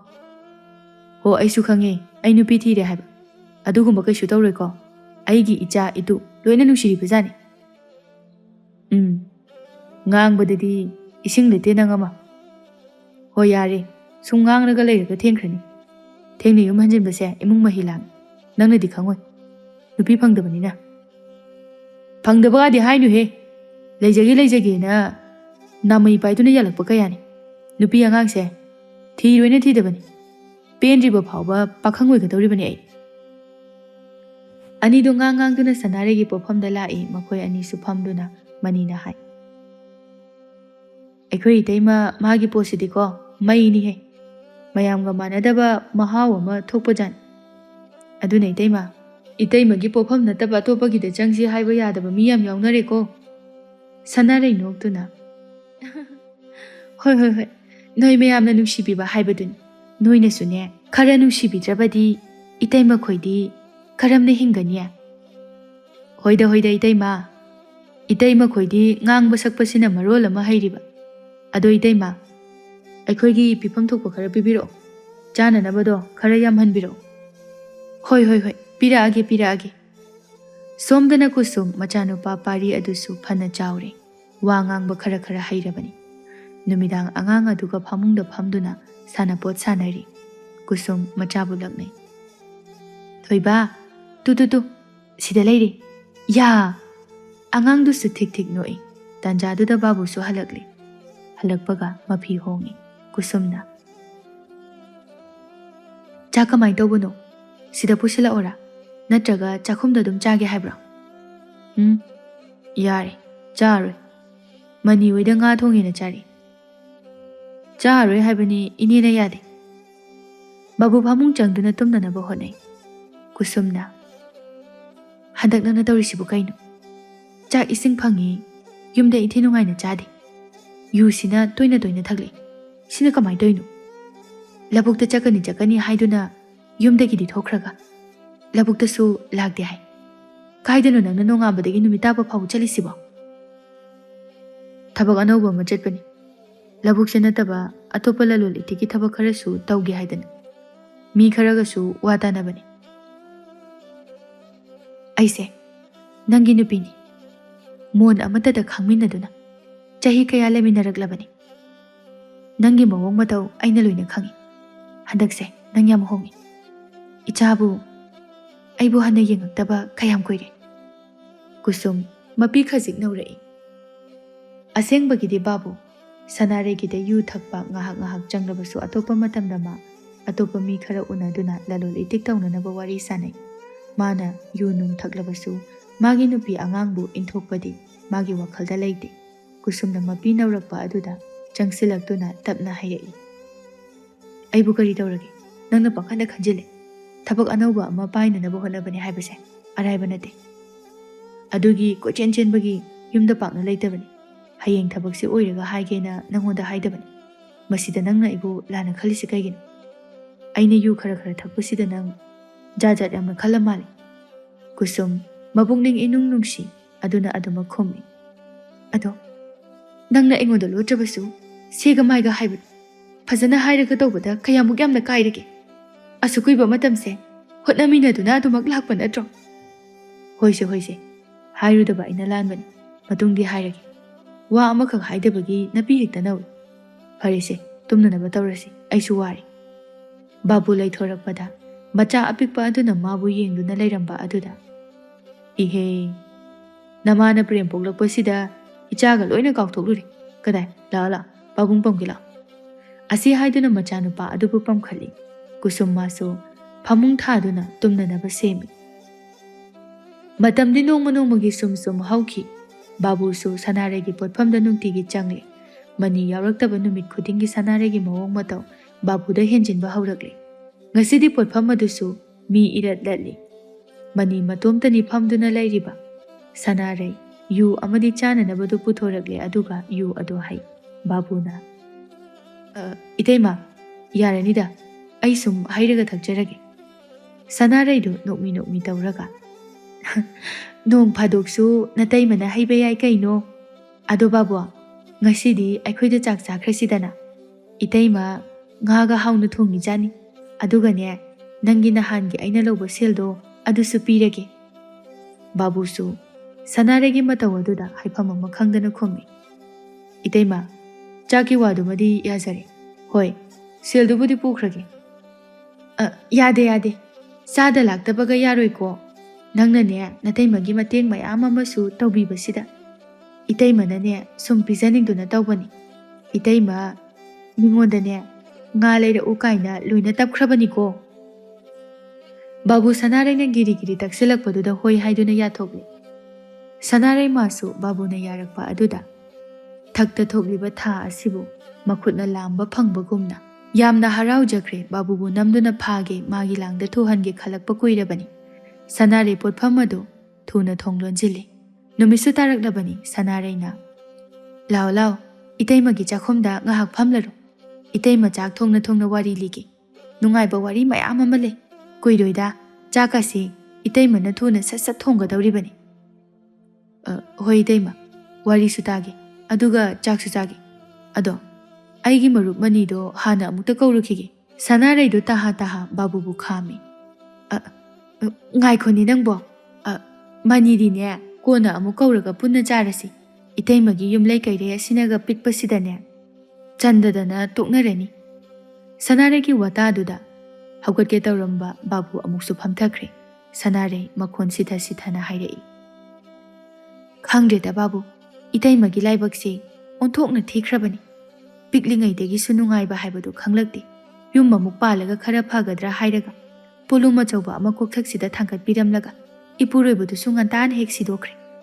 ꯏꯆꯥ ꯑꯃ ꯂꯩꯗꯅ ꯏꯆꯥꯗꯨꯒꯤ ꯑꯁꯥꯗ ꯍꯤꯡꯒꯅꯤ ꯍꯥꯏꯕꯁꯨ ꯅꯠꯇꯦꯗꯣ, ꯀꯅꯥꯒꯤ ꯑꯁꯥꯗ ꯍꯤꯡꯒꯗꯕꯅꯣ ꯍꯥꯏꯕ ꯈꯪꯗꯦ꯫ ꯕꯥꯕꯨꯁꯨ ꯁꯅꯥꯔꯩꯒꯤ ꯋꯥꯔꯤ ꯑꯗꯨ ꯅꯨꯡꯉꯥꯏꯇꯅ ꯇꯥꯖꯔꯤ꯫ ꯁꯅꯥꯔꯩꯅ ꯃꯔꯛ ꯊꯠꯇꯨꯅ ꯆꯥꯛ ꯑꯗꯨ ꯊꯣꯡꯅ ꯊꯣꯡꯅ, ꯑꯗꯣ ꯅꯪꯕꯨ ꯄꯣꯠ ꯈꯔ ꯄꯥꯏꯈꯤꯒꯦꯔꯣ? ꯌꯥꯔꯅꯤꯗ ꯏꯇꯩꯃ, ꯌꯥꯝꯅ ꯊꯛꯄꯁꯨ ꯑꯩꯗꯤ ꯆꯥꯡ ꯄꯨꯕ ꯉꯝꯗꯦ꯫ ꯅꯨꯄꯥꯅꯕꯨ ꯀꯩꯅꯣ, ꯅꯣꯡ ꯐꯥꯗꯣꯛꯁꯨ ꯊꯛꯇꯧꯅꯤ ꯀꯩꯅꯣ꯫ ꯇꯟꯖꯥꯗꯨꯗ ꯃꯄꯥꯟꯗꯒꯤ ꯃꯤ ꯀꯧꯔꯛꯏ꯫ ꯁꯅꯥꯔꯩꯅ, ꯃꯄꯥꯟꯗ ꯃꯤ ꯀꯧꯔꯤꯁꯦ ꯏꯇꯩꯃ ꯀꯅꯥꯅꯣ ꯑꯝꯇ ꯌꯦꯡꯉꯨꯈꯤꯒꯦ, ꯅꯪ ꯑꯗꯨꯝ ꯐꯝꯃꯨ꯫ ꯁꯅꯥꯔꯩ ꯊꯣꯛꯈꯤ꯫ ꯕꯥꯕꯨ ꯃꯥꯁꯨ ꯀꯔꯤꯅꯣ ꯇꯧꯔꯤꯕꯗꯣ ꯍꯥꯏꯗꯨꯅ ꯈꯟꯗꯨꯅ ꯂꯩꯔꯤ꯫ ꯊꯣꯛꯈꯤꯕ ꯁꯅꯥꯔꯩ ꯅꯣꯛ ꯅꯣꯛꯇꯨꯅ ꯃꯌꯣꯝ ꯑꯃ ꯄꯥꯏꯗꯨꯅ ꯉꯥꯡꯗꯨꯅ ꯆꯪꯂꯛꯏ꯫ ꯑꯣ, ꯉꯁꯥꯏ ꯑꯩꯅꯅꯦ ꯉꯥ ꯂꯩꯔꯛꯎ ꯍꯥꯏꯈꯤꯕꯗꯣ ꯊꯤꯟꯕ ꯂꯥꯛꯑꯝꯃꯤꯕꯅꯤ꯫ ꯑꯗꯣ ꯕꯥꯕꯨ, ꯀꯨꯏꯔꯣꯏ, ꯏꯇꯩꯃꯅꯦ ꯉꯥꯁꯦ ꯁꯠ ꯁꯠ ꯊꯣꯡꯒꯦ꯫ ꯕꯥꯕꯨ ꯍꯣꯏ ꯇꯃꯛ ꯈꯨꯝꯃꯤ꯫ ꯃꯥ ꯃꯁꯥꯗ ꯇꯔꯪ ꯑꯃ ꯏꯆꯠ ꯆꯠꯂꯤ꯫ ꯉꯥꯏꯍꯥꯛ ꯂꯩꯔꯒ ꯏꯟꯁꯥꯡ ꯃꯨꯜꯂꯛꯄ ꯑꯗꯨꯗ ꯁꯅꯥꯔꯩꯅ ꯌꯨ ꯃꯌꯣꯝ ꯑꯃꯃꯨꯛ ꯄꯨꯊꯣꯔꯛꯏ꯫ ꯕꯥꯕꯨ, ꯁꯦ, ꯏꯟꯁꯥꯡ ꯃꯍꯥꯎ ꯌꯦꯡꯕ ꯑꯣꯏꯅ ꯈꯔ ꯄꯥꯏꯁꯤꯜꯂꯨ, ꯄꯣꯠꯁꯦ ꯌꯥꯝ ꯐꯕꯅꯤ, ꯌꯥꯝꯅꯒꯗꯤ ꯊꯛꯄ ꯌꯥꯄꯣꯠꯇꯦꯀꯣ꯫ ꯅꯠꯇꯦ ꯏꯇꯩꯃ, ꯑꯩ ꯌꯥꯖꯔꯦ, ꯃꯇꯝꯁꯨ ꯊꯦꯡꯉꯦ, ꯏꯟꯁꯥꯡꯁꯨ ꯂꯣꯏꯔꯕꯅꯤꯅ ꯆꯥꯛꯇꯣ ꯆꯥꯔꯒꯦ, ꯑꯩ ꯑꯗꯨꯝ ꯍꯜꯂꯒꯦ ꯏꯇꯩꯃ꯫ ꯍꯜꯂꯣ, ꯁꯨꯃꯥꯏꯅ ꯊꯣꯡꯕ ꯏꯟꯁꯥꯡꯁꯦ ꯃꯥꯔꯤꯕꯁꯤ ꯌꯥꯝꯅ ꯍꯥꯎꯕꯅꯦꯕ ꯑꯗꯨꯗ ꯏꯇꯩꯃꯅ ꯁꯨꯝ ꯃꯍꯥꯎ ꯇꯪꯍꯟꯅꯤꯡꯕꯒꯤ ꯋꯥꯅꯤ ꯁꯤꯁꯤ ꯁꯤꯃꯇꯪ ꯊꯛꯆꯤꯜꯂꯨ ꯕꯥꯕꯨꯅ ꯌꯥꯔꯦ ꯐꯅ ꯍꯥꯏꯔꯕꯁꯨ ꯁꯅꯥꯔꯩꯅ ꯑꯃꯇꯪ ꯍꯥꯏꯗꯨꯅ ꯌꯨꯗꯨꯕꯨ ꯐꯅ ꯌꯥꯝꯅ ꯄꯤꯊꯛꯂꯦ ꯍꯧꯖꯤꯛꯇꯤ ꯕꯥꯕꯨ ꯌꯨꯗꯨ ꯐꯖꯅ ꯉꯥꯎꯔꯦ ꯃꯁꯥꯅ ꯃꯁꯥ ꯒ꯭ꯌꯥꯟ ꯇꯥꯕ ꯉꯝꯖꯗ꯭ꯔꯦ ꯕꯥꯕꯨ ꯃꯔꯣꯟ ꯐꯥꯏꯔꯤ ꯇꯧꯔꯒ ꯏꯇꯩꯃ ꯌꯥꯔꯅꯤ ꯍꯥꯏꯕꯤꯔꯨꯔꯅꯨ ꯑꯩ ꯆꯠꯂꯒꯦ ꯑꯁꯤ ꯍꯥꯏꯗꯨꯅ ꯕꯥꯕꯨ ꯍꯧꯒꯠꯀꯦ ꯇꯧꯏ ꯃꯁꯥꯗꯣ ꯉꯥꯛꯄ ꯉꯝꯗ꯭ꯔꯗꯨꯅ ꯑꯃꯨꯛ ꯇꯨꯊꯔꯛꯀꯦ ꯇꯧꯏ ꯁꯅꯥꯔꯩꯅ ꯃꯇꯧꯗꯨꯗ ꯅꯣꯛꯃꯤ ꯇꯧꯅ ꯕꯥꯕꯨꯕꯨ ꯉꯥꯛꯏ ꯀꯩꯅꯣꯅꯦꯍꯦ ꯇꯞꯅ ꯍꯧꯒꯠꯂꯨ ꯌꯥꯗ꯭ꯔꯣ ꯅꯪꯕꯣ ꯆꯠꯄꯕꯨ ꯉꯝꯗꯣꯔꯤꯕ꯭ꯔꯣ ꯇꯧꯔꯤꯁꯤꯕꯣ ꯌꯥꯅꯤ ꯏꯇꯩꯃ ꯑꯩ ꯑꯗꯨꯝ ꯆꯠꯄ ꯉꯝꯅꯤ ꯇꯁꯦꯡꯅ ꯃꯅꯤ ꯌꯨꯒꯤ ꯅꯤꯁꯥꯅ ꯃꯁꯥꯗꯨ ꯂꯥꯛꯍꯜꯂꯤ ꯃꯤꯀꯨꯞ ꯑꯃ ꯐꯥꯎꯕ ꯂꯦꯞꯄ ꯉꯝꯗ꯭ꯔꯦ ꯃꯗꯨꯗꯕꯨ ꯇꯥꯅꯅꯕ ꯍꯣꯠꯅꯕꯗ ꯁꯅꯥꯔꯩ ꯃꯥꯗꯤ ꯃꯥꯒꯤ ꯑꯅꯤꯡꯕ ꯊꯨꯡꯅꯅꯤ ꯈꯟꯗꯨꯅ ꯍꯔꯥꯎꯖꯈ꯭ꯔꯦ ꯁꯅꯥꯔꯩ ꯇꯨꯊꯔꯛꯂꯤꯕ ꯕꯥꯕꯨꯕꯨ ꯉꯥꯛꯇꯨꯅ ꯐꯃꯨꯡꯗ ꯄꯨꯁꯤꯟꯈꯤ ꯁꯣꯝꯗꯅ ꯀꯨꯁꯨꯝ ꯃꯆꯥ ꯑꯗꯨꯒ ꯃꯥꯡꯒꯣꯜꯗ ꯐꯝꯗꯨꯅ ꯃꯄꯨꯔꯣꯏꯕ ꯍꯜꯂꯛꯄ ꯉꯥꯏꯔꯤ ꯂꯇꯥ ꯊꯣꯔꯛꯇꯨꯅ ꯃꯥꯕꯨ ꯍꯧꯖꯤꯛ ꯐꯥꯎꯕ ꯍꯜꯂꯛꯇ꯭ꯔꯤꯕꯔꯣ ꯀꯨꯁꯨꯝ ꯊꯣꯡꯒꯥꯜꯂꯣꯝꯗꯨꯗ ꯌꯦꯡꯗꯨꯅ ꯈꯨꯝꯃꯤ ꯍꯣꯏ ꯃꯥ ꯍꯜꯂꯛꯇ꯭ꯔꯤꯌꯦ ꯃꯇꯝꯗꯤ ꯐꯅ ꯊꯦꯡꯖꯤꯜꯂꯛꯂꯤꯅꯦ ꯍꯧꯖꯤꯛ ꯐꯥꯎꯕ ꯍꯜꯂꯛꯇ꯭ꯔꯤꯁꯤꯕꯨ ꯀꯥꯏ ꯇꯥꯅ ꯆꯠꯈ꯭ꯔꯖꯥꯠꯅꯣ ꯅꯪꯉꯣꯟꯗꯕꯨ ꯀꯥꯏ ꯆꯠꯅꯤ ꯍꯥꯏꯔꯝꯒꯦ ꯃꯤ ꯈꯔ ꯎꯅꯔꯨꯒꯦ ꯍꯥꯏꯔꯝꯃꯤ ꯋꯥꯔꯤ ꯁꯥꯟꯅꯔꯨꯅꯤ ꯍꯥꯏꯗꯅ ꯍꯥꯏꯔꯝꯕꯅꯤ ꯍꯜꯂꯛꯄꯗꯤ ꯉꯁꯥꯏꯅ ꯌꯥꯔꯕꯅꯤ ꯇꯧꯔꯤꯁꯦ ꯂꯇꯥ ꯑꯉꯥꯡꯗꯨꯗ ꯌꯦꯡꯉꯤ ꯃꯃꯥꯒꯤ ꯇꯝꯄꯥꯛ ꯑꯗꯨꯗ ꯅꯨꯡꯉꯥꯏꯅ ꯇꯨꯝꯗꯨꯅ ꯂꯩꯔꯝꯂꯦ ꯂꯇꯥꯅ ꯏꯁꯦ ꯏꯁꯨꯁꯤꯁꯨ ꯇꯨꯝꯕ ꯃꯥꯜꯂꯦꯅꯦ ꯆꯪꯉꯣ ꯏꯕꯦꯝꯃ ꯑꯉꯥꯡꯁꯦ ꯅꯤꯡꯊꯤꯅ ꯇꯨꯝꯍꯟꯕꯤꯔꯨꯔꯣ ꯏꯕꯨꯡꯉꯣꯁꯦ ꯃꯥꯏꯅ ꯍꯟꯖꯔꯛꯑꯅꯤ ꯍꯣꯏ ꯃꯥ ꯆꯪꯒꯗꯧꯅꯤ ꯑꯁꯨꯝꯅ ꯑꯍꯤꯡ ꯑꯗꯨꯃ ꯀꯨꯁꯨꯝ ꯃꯄꯨꯔꯣꯏꯕ ꯑꯗꯨꯕꯨ ꯍꯜꯂꯛꯄ ꯉꯥꯏꯖꯈꯤ ꯅꯣꯡꯃꯇ ꯑꯗꯨꯝꯅ ꯇꯧꯕ ꯅꯠꯇꯕꯅꯤꯅ ꯃꯃꯥꯗꯨꯁꯨ ꯌꯥꯝꯅ ꯄꯥꯈꯠꯆꯩ ꯑꯗꯨꯕꯨ ꯃꯥꯅ ꯉꯥꯏꯖꯕꯇꯅꯤ ꯕꯥꯕꯨꯗꯤ ꯍꯜꯂꯛꯄ ꯀꯧꯕ ꯂꯩꯈꯤꯗ꯭ꯔꯦ ꯑꯌꯨꯛ ꯌꯦꯟꯗꯥ ꯑꯉꯟꯕꯅꯤ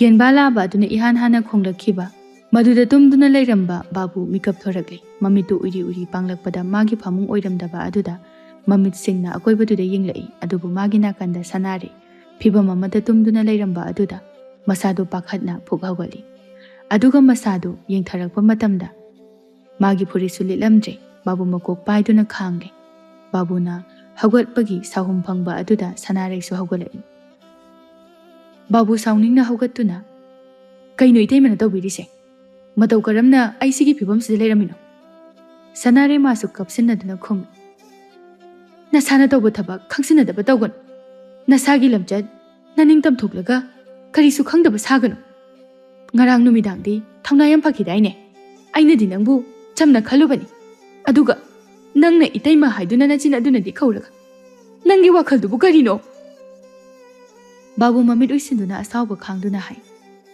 ꯑꯩ ꯏꯁꯥꯅ ꯏꯁꯥ ꯈꯪꯏ ꯑꯩ ꯏꯇꯩꯃꯗ ꯀꯩꯁꯨ ꯂꯥꯟꯈꯤꯗꯦ ꯀꯗꯥꯏ ꯑꯩꯒꯤ ꯐꯨꯔꯤꯠ ꯄꯤꯔꯣ ꯑꯩ ꯆꯠꯂꯒꯦ ꯁꯅꯥꯔꯩ ꯃꯥꯁꯨ ꯍꯧꯒꯠꯇꯨꯅ ꯈꯣꯟ ꯈꯔ ꯋꯥꯡꯂꯞ ꯇꯧꯅ ꯍꯥꯏꯔꯛꯏ ꯆꯠꯈꯤꯕ ꯌꯥꯔꯣꯏ ꯀꯔꯤꯒꯤ ꯆꯠꯇꯣꯏꯕ ꯅꯪ ꯂꯥꯟꯗꯦ ꯍꯥꯏꯗꯨꯅ ꯍꯥꯏꯔꯤꯗꯨꯕꯨ ꯆꯨꯝꯃꯤ ꯍꯥꯏꯗꯨꯅ ꯈꯜꯂꯤꯕ꯭ꯔꯣ ꯅꯪ ꯅꯁꯥꯅ ꯂꯩꯔꯝꯕ ꯅꯁꯥꯒꯤ ꯐꯤꯕꯝ ꯈꯪꯗꯕ꯭ꯔꯥ ꯅꯪꯅ ꯍꯦꯛ ꯅꯝꯗꯨꯅ ꯆꯠꯈꯤꯅꯕ ꯍꯣꯠꯅꯔꯕꯗꯤ ꯑꯩꯅ ꯂꯩꯀꯥꯏ ꯁꯔꯥ ꯁꯟꯒꯅꯤ ꯂꯩꯀꯥꯏ ꯇꯥꯅꯅꯕ ꯂꯥꯎꯒꯅꯤ ꯋꯥꯍꯩꯗꯨꯗ ꯕꯥꯕꯨ ꯁꯅꯥꯔꯩꯗ ꯌꯦꯡꯂꯛꯏ ꯇꯁꯦꯡꯅ ꯑꯗꯨꯝꯅ ꯇꯧꯈ꯭ꯔꯕꯗꯤ ꯃꯥꯒꯤ ꯅꯨꯄꯤ ꯑꯃꯗꯤ ꯃꯃꯥ ꯂꯩꯀꯥꯏ ꯃꯃꯥꯡ ꯑꯗꯨꯗ ꯏꯀꯥꯏ ꯐꯤꯔꯨꯛ ꯈꯨꯝꯒꯅꯤ ꯑꯃꯗꯤ ꯈꯪꯂꯛꯄꯗ ꯑꯣꯏꯒꯗꯕ ꯀꯨꯁꯨꯝꯒꯤ ꯐꯤꯕꯝ ꯑꯗꯨ ꯃꯇꯤꯟ ꯇꯞꯅ ꯌꯣꯠꯊꯗꯨꯅ ꯍꯥꯏꯔꯛꯏ ꯐꯔꯦ ꯏꯇꯩꯃ ꯑꯩꯁꯨ ꯏꯁꯥꯒꯤ ꯏꯔꯥꯜ ꯌꯥꯖꯔꯦ ꯑꯗꯨꯒ ꯍꯧꯖꯤꯛ ꯏꯇꯩꯃꯅ ꯄꯥꯝꯂꯤꯕ ꯑꯁꯤꯅ ꯀꯔꯤꯅꯣ ꯏꯇꯩꯃꯒꯤ ꯑꯄꯥꯝꯕꯗꯣ ꯍꯥꯏꯕꯤꯔꯣ ꯁꯅꯥꯔꯩꯅ ꯇꯞꯊꯅ ꯀꯔꯤꯅꯣ ꯑꯩꯒꯤ ꯑꯄꯥꯝꯕ ꯍꯥꯏꯕꯕꯣ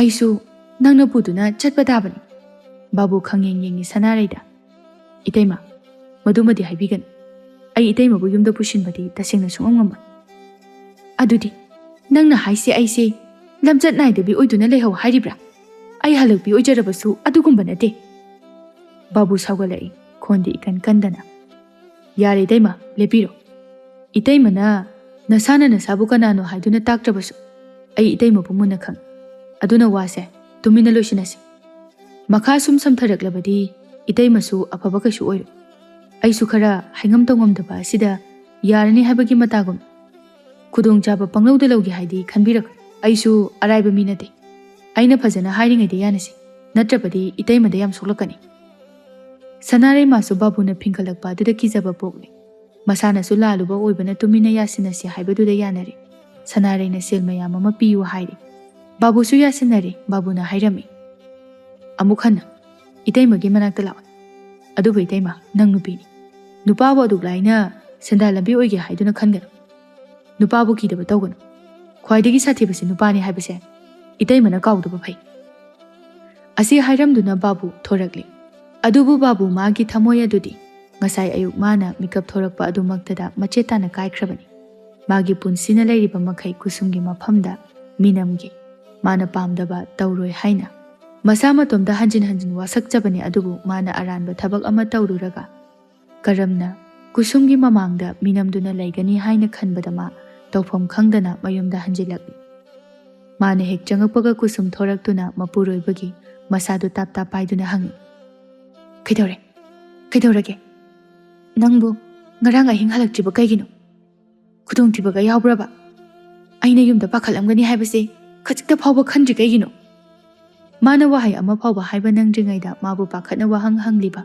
magi loinabibu ubada nupa oibagi kallaba thamoy adu lasing mapon onkiduna mapi ihaurakle Wa amata haida kusumbu mathada chetna konsili khanghaudana tawrakpa babugi matawda masu ingangai Nongma babu magi lausang adugi matai oira phamduna tuminlei Manina mabu kauduna lakpa adu phawba tadana phamli Mani changsilaktuna Kari wakhalno Mina kaubalangbu phawba tadana khalidubo Manina manakta phamlamba aduda Nang lakpa kamda uhaudre kai chaluino Kaishu jatiye nangbu thiraini yu thausena haugena Aidi yu amuhana tharoi taw Mani noktuna Yare loi khangjare Phagi tawdana muleno lauda Nangna pamjaba itaima sanaregi mafamdani Babuna ayengba amada yengduna khumlai chanadaba pakhumama Itaw Nupi haiba nupi sina ngamdaba thabak leite haibado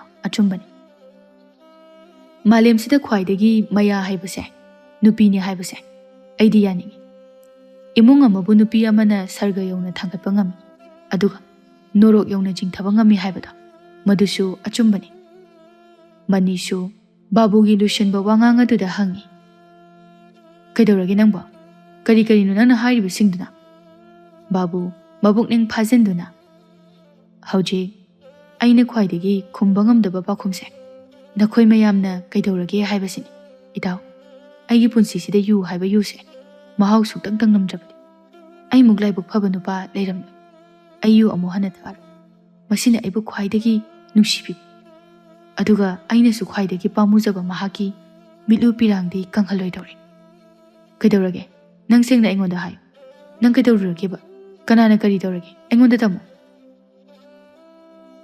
Babu Masagi asoiba masana yajakrabani kana amada haidoklaroi khankrabani Babu magi marupu chetna konsinduna chakna hairai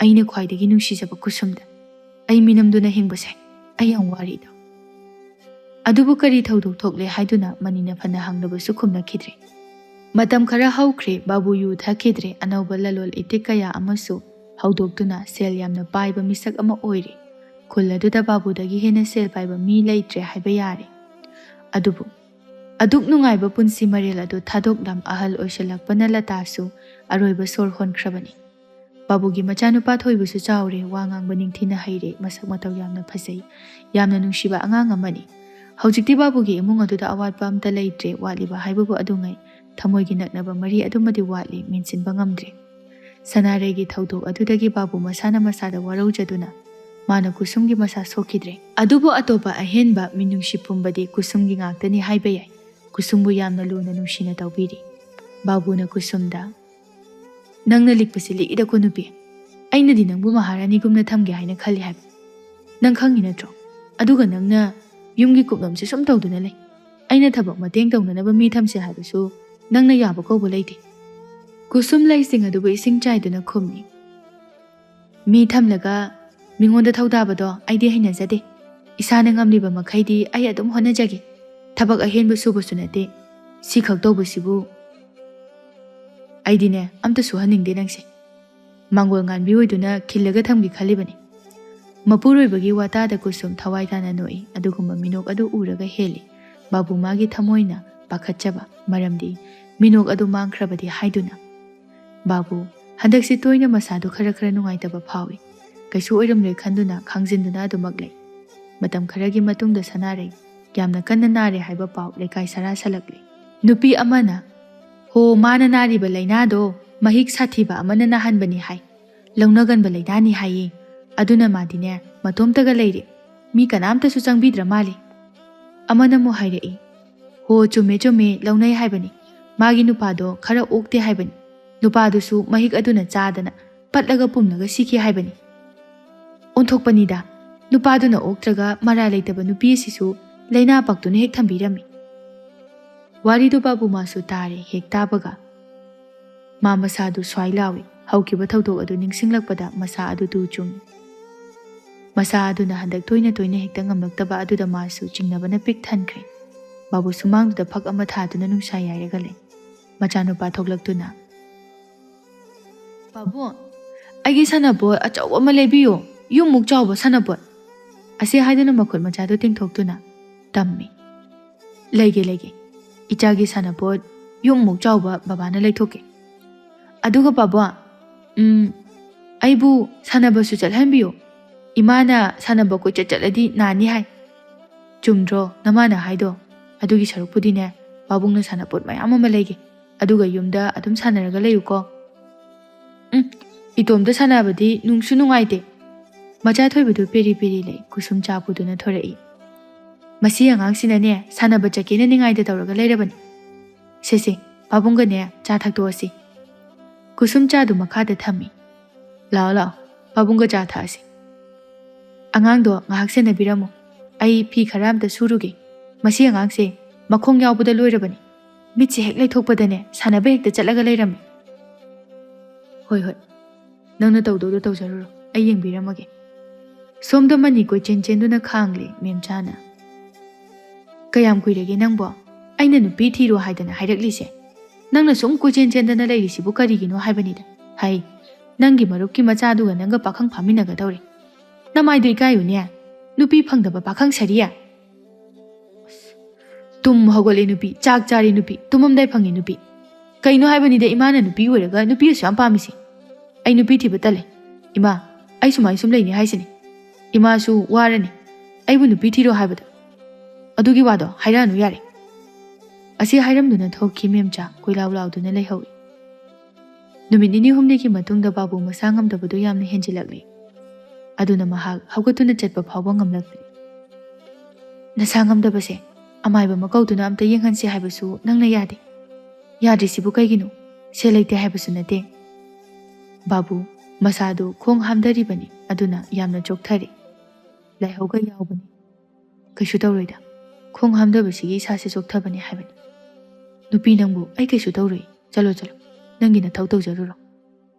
Adu oirasu haipet inghanbadi yaidana. Chaning thakningbasu pokte. Aduna karigumba amata chaw haibasu yade. Nangna igi wabasina kaishu tawroi hairamagdada. Chalo. Angangdo sanaba chakkiba kuirabani. Laubiruro amta. Kusumsu hawgatuna chatki. Babu kusum hek thokibaga. Thingatuna leiramba pirang sintharakli. Ma khangi. Ma soidana lainaduna naduna siragani haiba. Maramdi nongma sanaraga lemina-kiba ahing aduna magi punsi tenanabagi lambi semkhrabani. Mangonda nariba layong khuding sanaraina nakiba aduga chap manai. Babu mapidu makhut aduna wana taithoktuna chinbalda wana soli. Ai ama sikibadi araibani. Punsisi mangal yaudaba thawai ama oiduna hinglakpa koirabani. Adu aina chatkibada laihogodoriba mama macha asidadi loinaidaba chaina kaya piramduna chatpa tari. Akoigi khanbada hingningda hinglamba aigi punsise handakti soidana aroiba sor holanido. Babu mapidu thingba ngamje nupa magi mamittagi pi lepa leitana sinthaba ngamlibadu thamoidu kayada kairamgani. Pumnamak nisa haiba nisa asina thokhanba ngaktani. Apaphatagi wakhal pumba nisa aduna manghankiduna nungaibagi manglan khuding puduna chatkibani. Nongmadagi nini-dagi humni. Haujikti babugi masa adu phibam ka ama hena sokjinkre. Phamungda yataduna leire adubu. Amaiba kauduna layenghansi haibadi babuna sikang khangduna leikre yadaduna. Maramdi mana hek layengluba matamda kanadasu haidokleroi khankraba wari adu mathi phonglakadra haina khanbanani. Mana kusumbu yamna nungsise. ꯈꯪꯍꯟꯖꯅꯤꯡꯗꯕ ꯋꯥꯔꯤ ꯑꯗꯨ ꯈꯪꯂꯛꯄ ꯃꯇꯝꯗ ꯃꯥꯕꯨ ꯀꯨꯁꯨꯝꯅ ꯋꯥꯔꯧꯈꯤꯒꯗ꯭ꯔꯥ ꯍꯥꯏꯕꯒꯤ ꯑꯀꯤꯕꯅ ꯃꯁꯥ ꯑꯗꯨ ꯑꯁꯤꯕ ꯃꯍꯥꯛꯄꯨꯁꯨ ꯀꯤꯈꯤꯗ꯭ꯔꯦ꯫ ꯃꯦꯝꯆꯥꯒ ꯃꯅꯤꯒꯁꯨ ꯕꯥꯕꯨꯅ ꯀꯟꯅ ꯅꯥꯗꯨꯅ ꯂꯩꯔꯦ ꯍꯥꯏꯕ ꯄꯥꯎ ꯇꯥꯗꯨꯅ ꯑꯅꯥꯕ ꯍꯪꯕ ꯂꯥꯛꯏ꯫ ꯃꯅꯤ ꯕꯥꯕꯨꯒꯤ ꯁꯣꯛꯆꯤꯜꯂꯕ ꯐꯤꯕꯝ ꯑꯗꯨꯕꯨ ꯌꯦꯡꯗꯨꯅ ꯅꯨꯡꯉꯥꯏꯇꯅ ꯍꯥꯏ, "ꯀꯔꯤꯒꯤꯅꯣ ꯅꯪꯅ ꯑꯁꯨꯛ ꯌꯥꯝꯅ ꯐꯤꯕꯝ ꯂꯨꯔꯕꯁꯤ ꯐꯥꯎꯕꯗ ꯑꯃꯥꯏꯕ ꯀꯧꯗꯅ ꯂꯥꯌꯦꯡꯁꯦ ꯍꯥꯏꯕ ꯌꯥꯗ꯭ꯔꯤꯁꯤꯕꯣ? ꯀꯔꯤꯒꯤꯅꯣ ꯕꯩꯇꯥꯎ, ꯀꯩꯗꯧꯔꯒꯦ ꯅꯪꯕꯣ?" ꯕꯥꯕꯨ ꯃꯉꯛ ꯍꯥꯏꯗꯨꯅ ꯋꯥꯅ ꯈꯨꯝꯃꯤ, "ꯀꯩꯗꯧꯔꯨꯅꯤ ꯏꯇꯥꯎ, ꯂꯥꯌꯦꯡꯂꯕꯁꯨ ꯑꯩ ꯐꯔꯛꯇꯔꯦ." ꯃꯦꯝꯆꯥꯅ, "ꯀꯔꯤꯒꯤ ꯐꯔꯣꯏꯗꯧꯔꯤꯕꯅꯣ? ꯁꯣꯏꯗꯅ ꯐꯅꯤ꯫ ꯕꯥꯕꯨ, ꯑꯃꯥꯏꯕ ꯀꯧꯗꯨꯅ ꯂꯥꯌꯦꯡꯍꯟꯁꯤꯅꯦ ꯅꯪꯕꯣ." "ꯌꯥꯔꯦꯗꯩꯅꯦ, ꯁꯨꯝ ꯂꯩꯕꯁꯤꯅ ꯑꯩꯗꯤ ꯍꯦꯟꯅꯕ ꯅꯨꯡꯉꯥꯏꯔꯦ."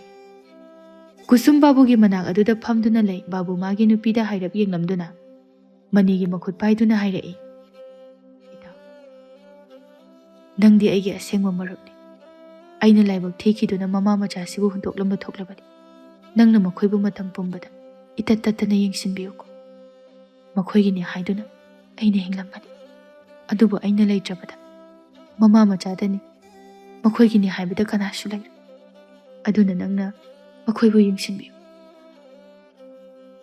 ꯀꯨꯁꯨꯝꯅ ꯈꯣꯟꯖꯦꯜ ꯅꯤꯛꯇꯨꯅ ꯍꯥꯏ, "ꯀꯩꯒꯤꯅꯣ ꯅꯪꯅ ꯍꯥꯏꯔꯤꯕ ꯃꯌꯥꯝꯗꯨꯕꯨ? ꯅꯪ ꯀꯥꯏꯗꯁꯨ ꯆꯠꯄ ꯌꯥꯔꯣꯏ꯫ ꯏꯃꯥ ꯏꯆꯥꯒꯤꯗꯃꯛ ꯅꯪ ꯍꯤꯡꯗꯕ ꯌꯥꯔꯣꯏ." ꯃꯅꯤꯅꯁꯨ, "ꯅꯁꯥ ꯉꯝꯗꯅ ꯂꯩꯕꯁꯤꯗ ꯅꯪ ꯋꯥꯈꯜꯗꯣ ꯏꯁꯣꯟ ꯁꯣꯟꯊꯔ ꯃꯥꯜꯂꯦ꯫ ꯏꯇꯥꯎ, ꯅꯪ ꯅꯥꯕ ꯁꯣꯏꯗꯅ ꯐꯅꯤ." ꯕꯥꯕꯨ ꯃꯁꯥ ꯃꯅꯨꯡ ꯑꯗꯨ ꯋꯥꯕꯅ ꯂꯣꯏꯔꯕꯅꯤ, ꯑꯗꯨꯕꯨ ꯈꯪꯖꯤꯟꯗꯨꯅ ꯀꯨꯁꯨꯝꯒꯤ ꯃꯃꯥꯏ ꯑꯗꯨꯗ ꯂꯥꯝꯗꯨꯅ ꯄꯥꯏꯔꯒ ꯍꯥꯏ, "ꯅꯪꯁꯦ ꯑꯩꯅ ꯌꯥꯝꯅ ꯅꯨꯡꯁꯤꯕꯅꯤ꯫ ꯅꯪꯒꯤ ꯈꯟꯕꯒꯤ ꯑꯩꯅ ꯑꯁꯨꯝꯅ ꯂꯩꯕꯅꯤ꯫ ꯅꯪꯕꯨ ꯋꯥꯍꯟꯅꯤꯡꯗꯕꯅ ꯅꯪꯕꯨ ꯑꯩꯒꯤ ꯍꯛꯆꯥꯡꯗꯒꯤ ꯂꯥꯞꯅ ꯊꯝꯕꯅꯤ꯫ ꯍꯟꯗꯛ ꯃꯄꯣꯛ ꯑꯁꯤꯃꯗꯤ ꯑꯩꯒꯤ ꯂꯩꯖꯕ ꯈꯨꯗꯤꯡ ꯄꯨꯊꯣꯛꯇꯨꯅ ꯅꯪꯕꯨ ꯊꯃꯣꯏ ꯄꯦꯟꯅ ꯅꯨꯡꯁꯤꯕ ꯉꯝꯈꯤꯗ꯭ꯔꯦ꯫ ꯅꯃꯥ ꯅꯆꯥꯒꯤ ꯅꯐꯝꯗ ꯃꯇꯤꯛ ꯆꯥꯗꯕ ꯃꯤꯁꯛ ꯑꯃ ꯍꯥꯏꯕꯗꯣ ꯑꯩꯁꯦ ꯑꯣꯏꯈ꯭ꯔꯕꯅꯤ꯫ ꯑꯗꯨꯕꯨ ꯃꯊꯪ ꯃꯄꯣꯛ ꯍꯥꯏꯕꯗꯨꯅ ꯂꯩꯔꯝꯕ ꯊꯣꯛꯂꯕꯗꯤ ꯅꯪ ꯑꯩ ꯑꯃꯨꯛ ꯊꯦꯡꯅꯁꯤ꯫ ꯃꯇꯝꯗꯨꯗ ꯑꯩ ꯄꯨꯛꯅꯤꯡ ꯋꯥꯈꯜ ꯐꯥꯊꯕ ꯉꯝꯕ, ꯃꯇꯝ ꯄꯨꯝꯕꯗ ꯊꯃꯣꯏꯁꯤꯡ ꯈꯣꯡꯐꯝ ꯆꯦꯠꯅ ꯑꯗꯨꯃꯛ ꯂꯦꯞꯄ ꯉꯝꯕ ꯃꯤꯁꯛ ꯑꯃ ꯍꯥꯏꯕꯗꯣ ꯑꯩ ꯑꯣꯏꯖꯒꯦ꯫ ꯑꯩꯒꯤꯅꯤ ꯍꯥꯏꯕ ꯈꯨꯗꯤꯡꯁꯨ ꯀꯅꯥ ꯑꯃꯗ ꯁꯣꯛꯍꯟꯗ ꯄꯨꯝꯅꯃꯛ ꯅꯪꯒꯤ ꯉꯥꯛꯇ ꯑꯣꯏꯍꯟꯒꯦꯀꯣ." ꯀꯨꯁꯨꯝ ꯀꯞꯇꯨꯅ, "ꯀꯩꯅꯣ ꯅꯪꯅ ꯍꯥꯏꯔꯤꯕ ꯉꯥꯡꯂꯤꯕ ꯃꯌꯥꯝꯁꯤ ꯀꯩꯅꯣ?" ꯕꯥꯕꯨ ꯃꯥꯒꯤ ꯑꯔꯣꯏꯕ ꯍꯥꯏꯕꯗꯨ ꯑꯣꯏꯗꯧꯔꯕ꯭ꯔꯥ ꯈꯪꯗꯦ, ꯋꯥꯕꯅ ꯂꯣꯏꯔꯦ꯫ ꯁꯣꯔ ꯋꯥꯅ ꯍꯣꯟꯗꯨꯅ, "ꯑꯉꯥꯡꯗꯤ ꯏꯆꯥꯗꯣ ꯑꯝꯇ ꯌꯦꯡꯒꯦ꯫ ꯑꯉꯥꯡ ꯄꯨꯔꯣ, ꯀꯨꯁꯨꯝ, ꯏꯆꯥ ꯄꯨꯔꯣ."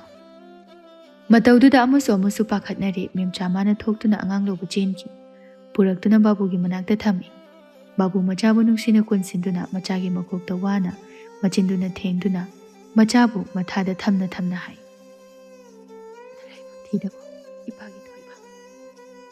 ꯋꯥꯍꯩꯗꯨꯃ ꯍꯥꯏꯔꯝꯂꯒ ꯇꯨꯃꯤꯟ ꯂꯩꯈ꯭ꯔꯦ ꯕꯥꯕꯨ꯫ ꯃꯆꯥꯗꯨꯕꯨ ꯃꯊꯥꯗ ꯀꯣꯟꯅ ꯑꯔꯣꯏꯕ ꯁꯣꯔ ꯍꯣꯟꯈ꯭ꯔꯦ꯫ ꯕꯥꯕꯨꯅ ꯇꯨꯃꯤꯟꯅ ꯂꯩꯈꯤꯕꯗ ꯀꯨꯁꯨꯝꯅ, "ꯇꯥꯕ꯭ꯔꯣ? ꯁꯦ, ꯅꯪ ꯀꯩꯗꯧꯔꯒꯦ? ꯅꯪ ꯀꯩꯗꯧꯔꯒꯦ? ꯍꯧꯒꯠꯂꯣ! ꯁꯦ, ꯍꯧꯒꯠꯂꯣ!" ꯃꯦꯝꯆꯥ ꯑꯉꯥꯡꯗꯨꯕꯨ ꯂꯧꯈꯠꯇꯨꯅ ꯃꯥꯅ ꯄꯝꯃꯤ꯫ ꯃꯅꯤꯁꯨ ꯄꯥꯈꯠꯅ ꯕꯥꯕꯨꯒꯤ ꯃꯁꯥꯗ ꯅꯣꯝꯗꯨꯅ, "ꯏꯇꯥꯎ, ꯏꯇꯥꯎ, ꯁꯦ, ꯍꯧꯒꯠꯂꯣ! ꯀꯩꯅꯣ ꯅꯪꯅ ꯇꯧꯔꯤꯁꯤꯕꯣ? ꯁꯦ, ꯍꯧꯒꯠꯂꯣ ꯏꯇꯥꯎ!" ꯃꯦꯝꯆꯥꯅꯁꯨ ꯀꯧꯏ, ꯑꯗꯨꯕꯨ ꯈꯪꯂꯛꯇꯦ꯫ ꯀꯅꯥ ꯑꯃꯅ ꯀꯧꯕ ꯈꯨꯝꯅꯈꯤꯗ꯭ꯔꯦ꯫ ꯀꯨꯁꯨꯝ ꯃꯄꯨꯔꯣꯏꯕꯕꯨ ꯀꯣꯟꯗꯨꯅ ꯀꯞꯂꯛꯏ, "ꯀꯩꯅꯣ ꯅꯪ ꯇꯧꯔꯤꯁꯤꯕꯣ? ꯅꯪ ꯆꯠꯈꯤꯕ ꯌꯥꯔꯣꯏ꯫ ꯀꯥꯏꯗꯅꯣ ꯅꯪꯅ ꯆꯠꯂꯤꯗꯨꯕꯣ? ꯏꯆꯥ ꯑꯄꯤꯛꯄꯁꯤꯒ ꯑꯩꯒꯕꯨ ꯊꯥꯗꯣꯛꯇꯨꯅ ꯅꯪ ꯆꯠꯄ ꯌꯥꯔꯣꯏ꯫ ꯁꯦ, ꯍꯧꯒꯠꯂꯣ! ꯀꯔꯤꯒꯤꯅꯣ ꯅꯪꯅ ꯏꯐꯝꯗ ꯃꯩꯆꯥꯛ ꯄꯨꯒꯗꯕ ꯆꯩꯅꯥ ꯀꯣꯛꯂꯣꯏꯗꯕ ꯋꯥ ꯀꯌꯥ ꯑꯃ ꯍꯥꯏꯔꯝꯗꯨꯅ ꯅꯪꯅ ꯇꯨꯃꯤꯟꯅ ꯇꯨꯝꯗꯨꯅ ꯂꯩꯔꯤꯁꯤꯕꯨ ꯀꯩꯒꯤꯅꯣ?" ꯃꯅꯤ ꯃꯥꯁꯨ ꯀꯨꯁꯨꯝꯒꯤ ꯃꯇꯧ ꯌꯦꯡꯕ ꯉꯝꯗ ꯂꯩꯊꯣꯛꯇꯨꯅ ꯂꯩ꯫ ꯃꯦꯝꯆꯥꯁꯨ ꯑꯉꯥꯡꯗꯨꯕꯨ ꯄꯝꯗꯨꯅ ꯀꯞꯂꯤ꯫ ꯂꯩꯀꯥꯏꯒꯤ ꯃꯤꯑꯣꯏꯁꯤꯡ ꯑꯗꯨꯁꯨ ꯂꯥꯛꯅꯗꯨꯅ ꯃꯤꯅ ꯄꯤꯛ ꯆꯣꯜꯂꯔꯦ꯫ ꯃꯌꯥꯝ ꯆꯪꯗꯨꯅ ꯕꯥꯕꯨꯒꯤ ꯑꯔꯣꯏꯕ ꯃꯊꯧ ꯃꯉꯝ ꯄꯥꯡꯊꯣꯛꯈꯤ꯫ ꯂꯥꯛꯅ ꯐꯥꯅ ꯉꯝꯗꯕ ꯀꯨꯁꯨꯝꯒꯤ ꯊꯃꯣꯏꯕꯨ ꯑꯎꯕ ꯈꯨꯗꯤꯡꯒꯤ ꯃꯤꯠꯂꯨ ꯄꯤꯔꯥꯡ ꯁꯤꯟꯊꯅꯩ꯫ ꯕꯥꯕꯨ ꯃꯥꯅ ꯁꯅꯥꯔꯩꯒꯤ ꯃꯁꯥ ꯁꯣꯛꯈꯤꯕ ꯅꯨꯃꯤꯠ ꯑꯗꯨꯗꯒꯤ ꯃꯥꯅ ꯀꯨꯁꯨꯝꯒꯤ ꯃꯁꯥ ꯁꯣꯛꯈꯤꯗꯦ꯫ ꯃꯥꯅ ꯍꯥꯏꯗꯣꯛꯂꯝꯗꯕ ꯀꯅꯥꯅꯁꯨ ꯋꯥꯔꯤ ꯑꯗꯨ ꯍꯪꯈꯤꯗ꯭ꯔꯦ꯫ ꯑꯔꯣꯟꯕ ꯋꯥꯔꯤ ꯑꯃ ꯑꯣꯏꯗꯨꯅ ꯑꯗꯨꯃꯛ ꯊꯝꯈ꯭ꯔꯦ꯫ ꯁꯅꯥꯔꯩꯗꯒꯤ ꯂꯧꯔꯛꯄ ꯃꯍꯤꯛ ꯑꯗꯨꯅ ꯃꯥꯁꯨ ꯂꯩꯅꯥ ꯃꯈꯜ ꯅꯥꯔꯛꯇꯨꯅ ꯁꯤꯈꯤꯕꯅꯤ꯫ ꯃꯥꯅꯗꯤ ꯂꯩꯅꯥꯗꯨ ꯀꯅꯥꯝꯇꯗ ꯁꯟꯗꯣꯛꯂꯝꯗ꯭ꯔꯦ꯫ ꯃꯥꯅ ꯃꯩ ꯆꯥꯛꯄꯗ ꯃꯁꯥꯗ ꯁꯥꯒꯣꯟꯅꯅ ꯃꯍꯤꯛ ꯑꯗꯨꯁꯨ ꯃꯊꯟꯇꯅ ꯄꯨꯗꯨꯅ ꯆꯠꯈꯤ꯫ ꯑꯋꯥꯠꯄ ꯂꯩꯇ꯭ꯔꯕ ꯌꯨꯝ ꯑꯗꯨꯗ ꯃꯄꯨꯔꯣꯏꯕꯒꯤ ꯑꯋꯥꯠꯄꯅ ꯌꯨꯝ ꯑꯗꯨ ꯃꯒꯨꯟ ꯀꯩꯁꯨ ꯌꯥꯎꯗ꯭ꯔꯦ꯫ ꯍꯤꯡꯗꯨꯅ ꯂꯩꯅꯤꯡꯗ꯭ꯔꯦ ꯀꯨꯁꯨꯝ ꯃꯍꯥꯛꯁꯨ ꯑꯗꯨꯕꯨ ꯑꯄꯤꯛꯄ ꯃꯆꯥꯒꯤ ꯈꯟꯗꯨꯅ ꯍꯤꯡꯕꯗ ꯇꯥꯈꯤ꯫ ꯄꯨꯟꯁꯤꯒꯤ ꯑꯋꯥꯕ ꯅꯨꯡꯉꯥꯏꯇꯕ ꯀꯌꯥ ꯂꯣꯠꯁꯤꯟꯗꯨꯅ ꯃꯆꯥꯅꯨꯄꯥ ꯊꯣꯏꯕꯒꯤꯗꯃꯛ ꯍꯔꯥꯎ ꯇꯌꯥꯝꯕ ꯃꯥꯏꯈꯨꯝ ꯑꯃ ꯎꯞꯇꯨꯅ ꯊꯧꯅꯥ ꯐꯕꯤ ꯃꯃꯥ ꯑꯃ ꯑꯣꯏꯗꯨꯅ ꯃꯆꯥꯕꯨ ꯀꯣꯟꯗꯨꯅ ꯍꯤꯡꯈꯤꯅꯤ ꯀꯨꯁꯨꯝ꯫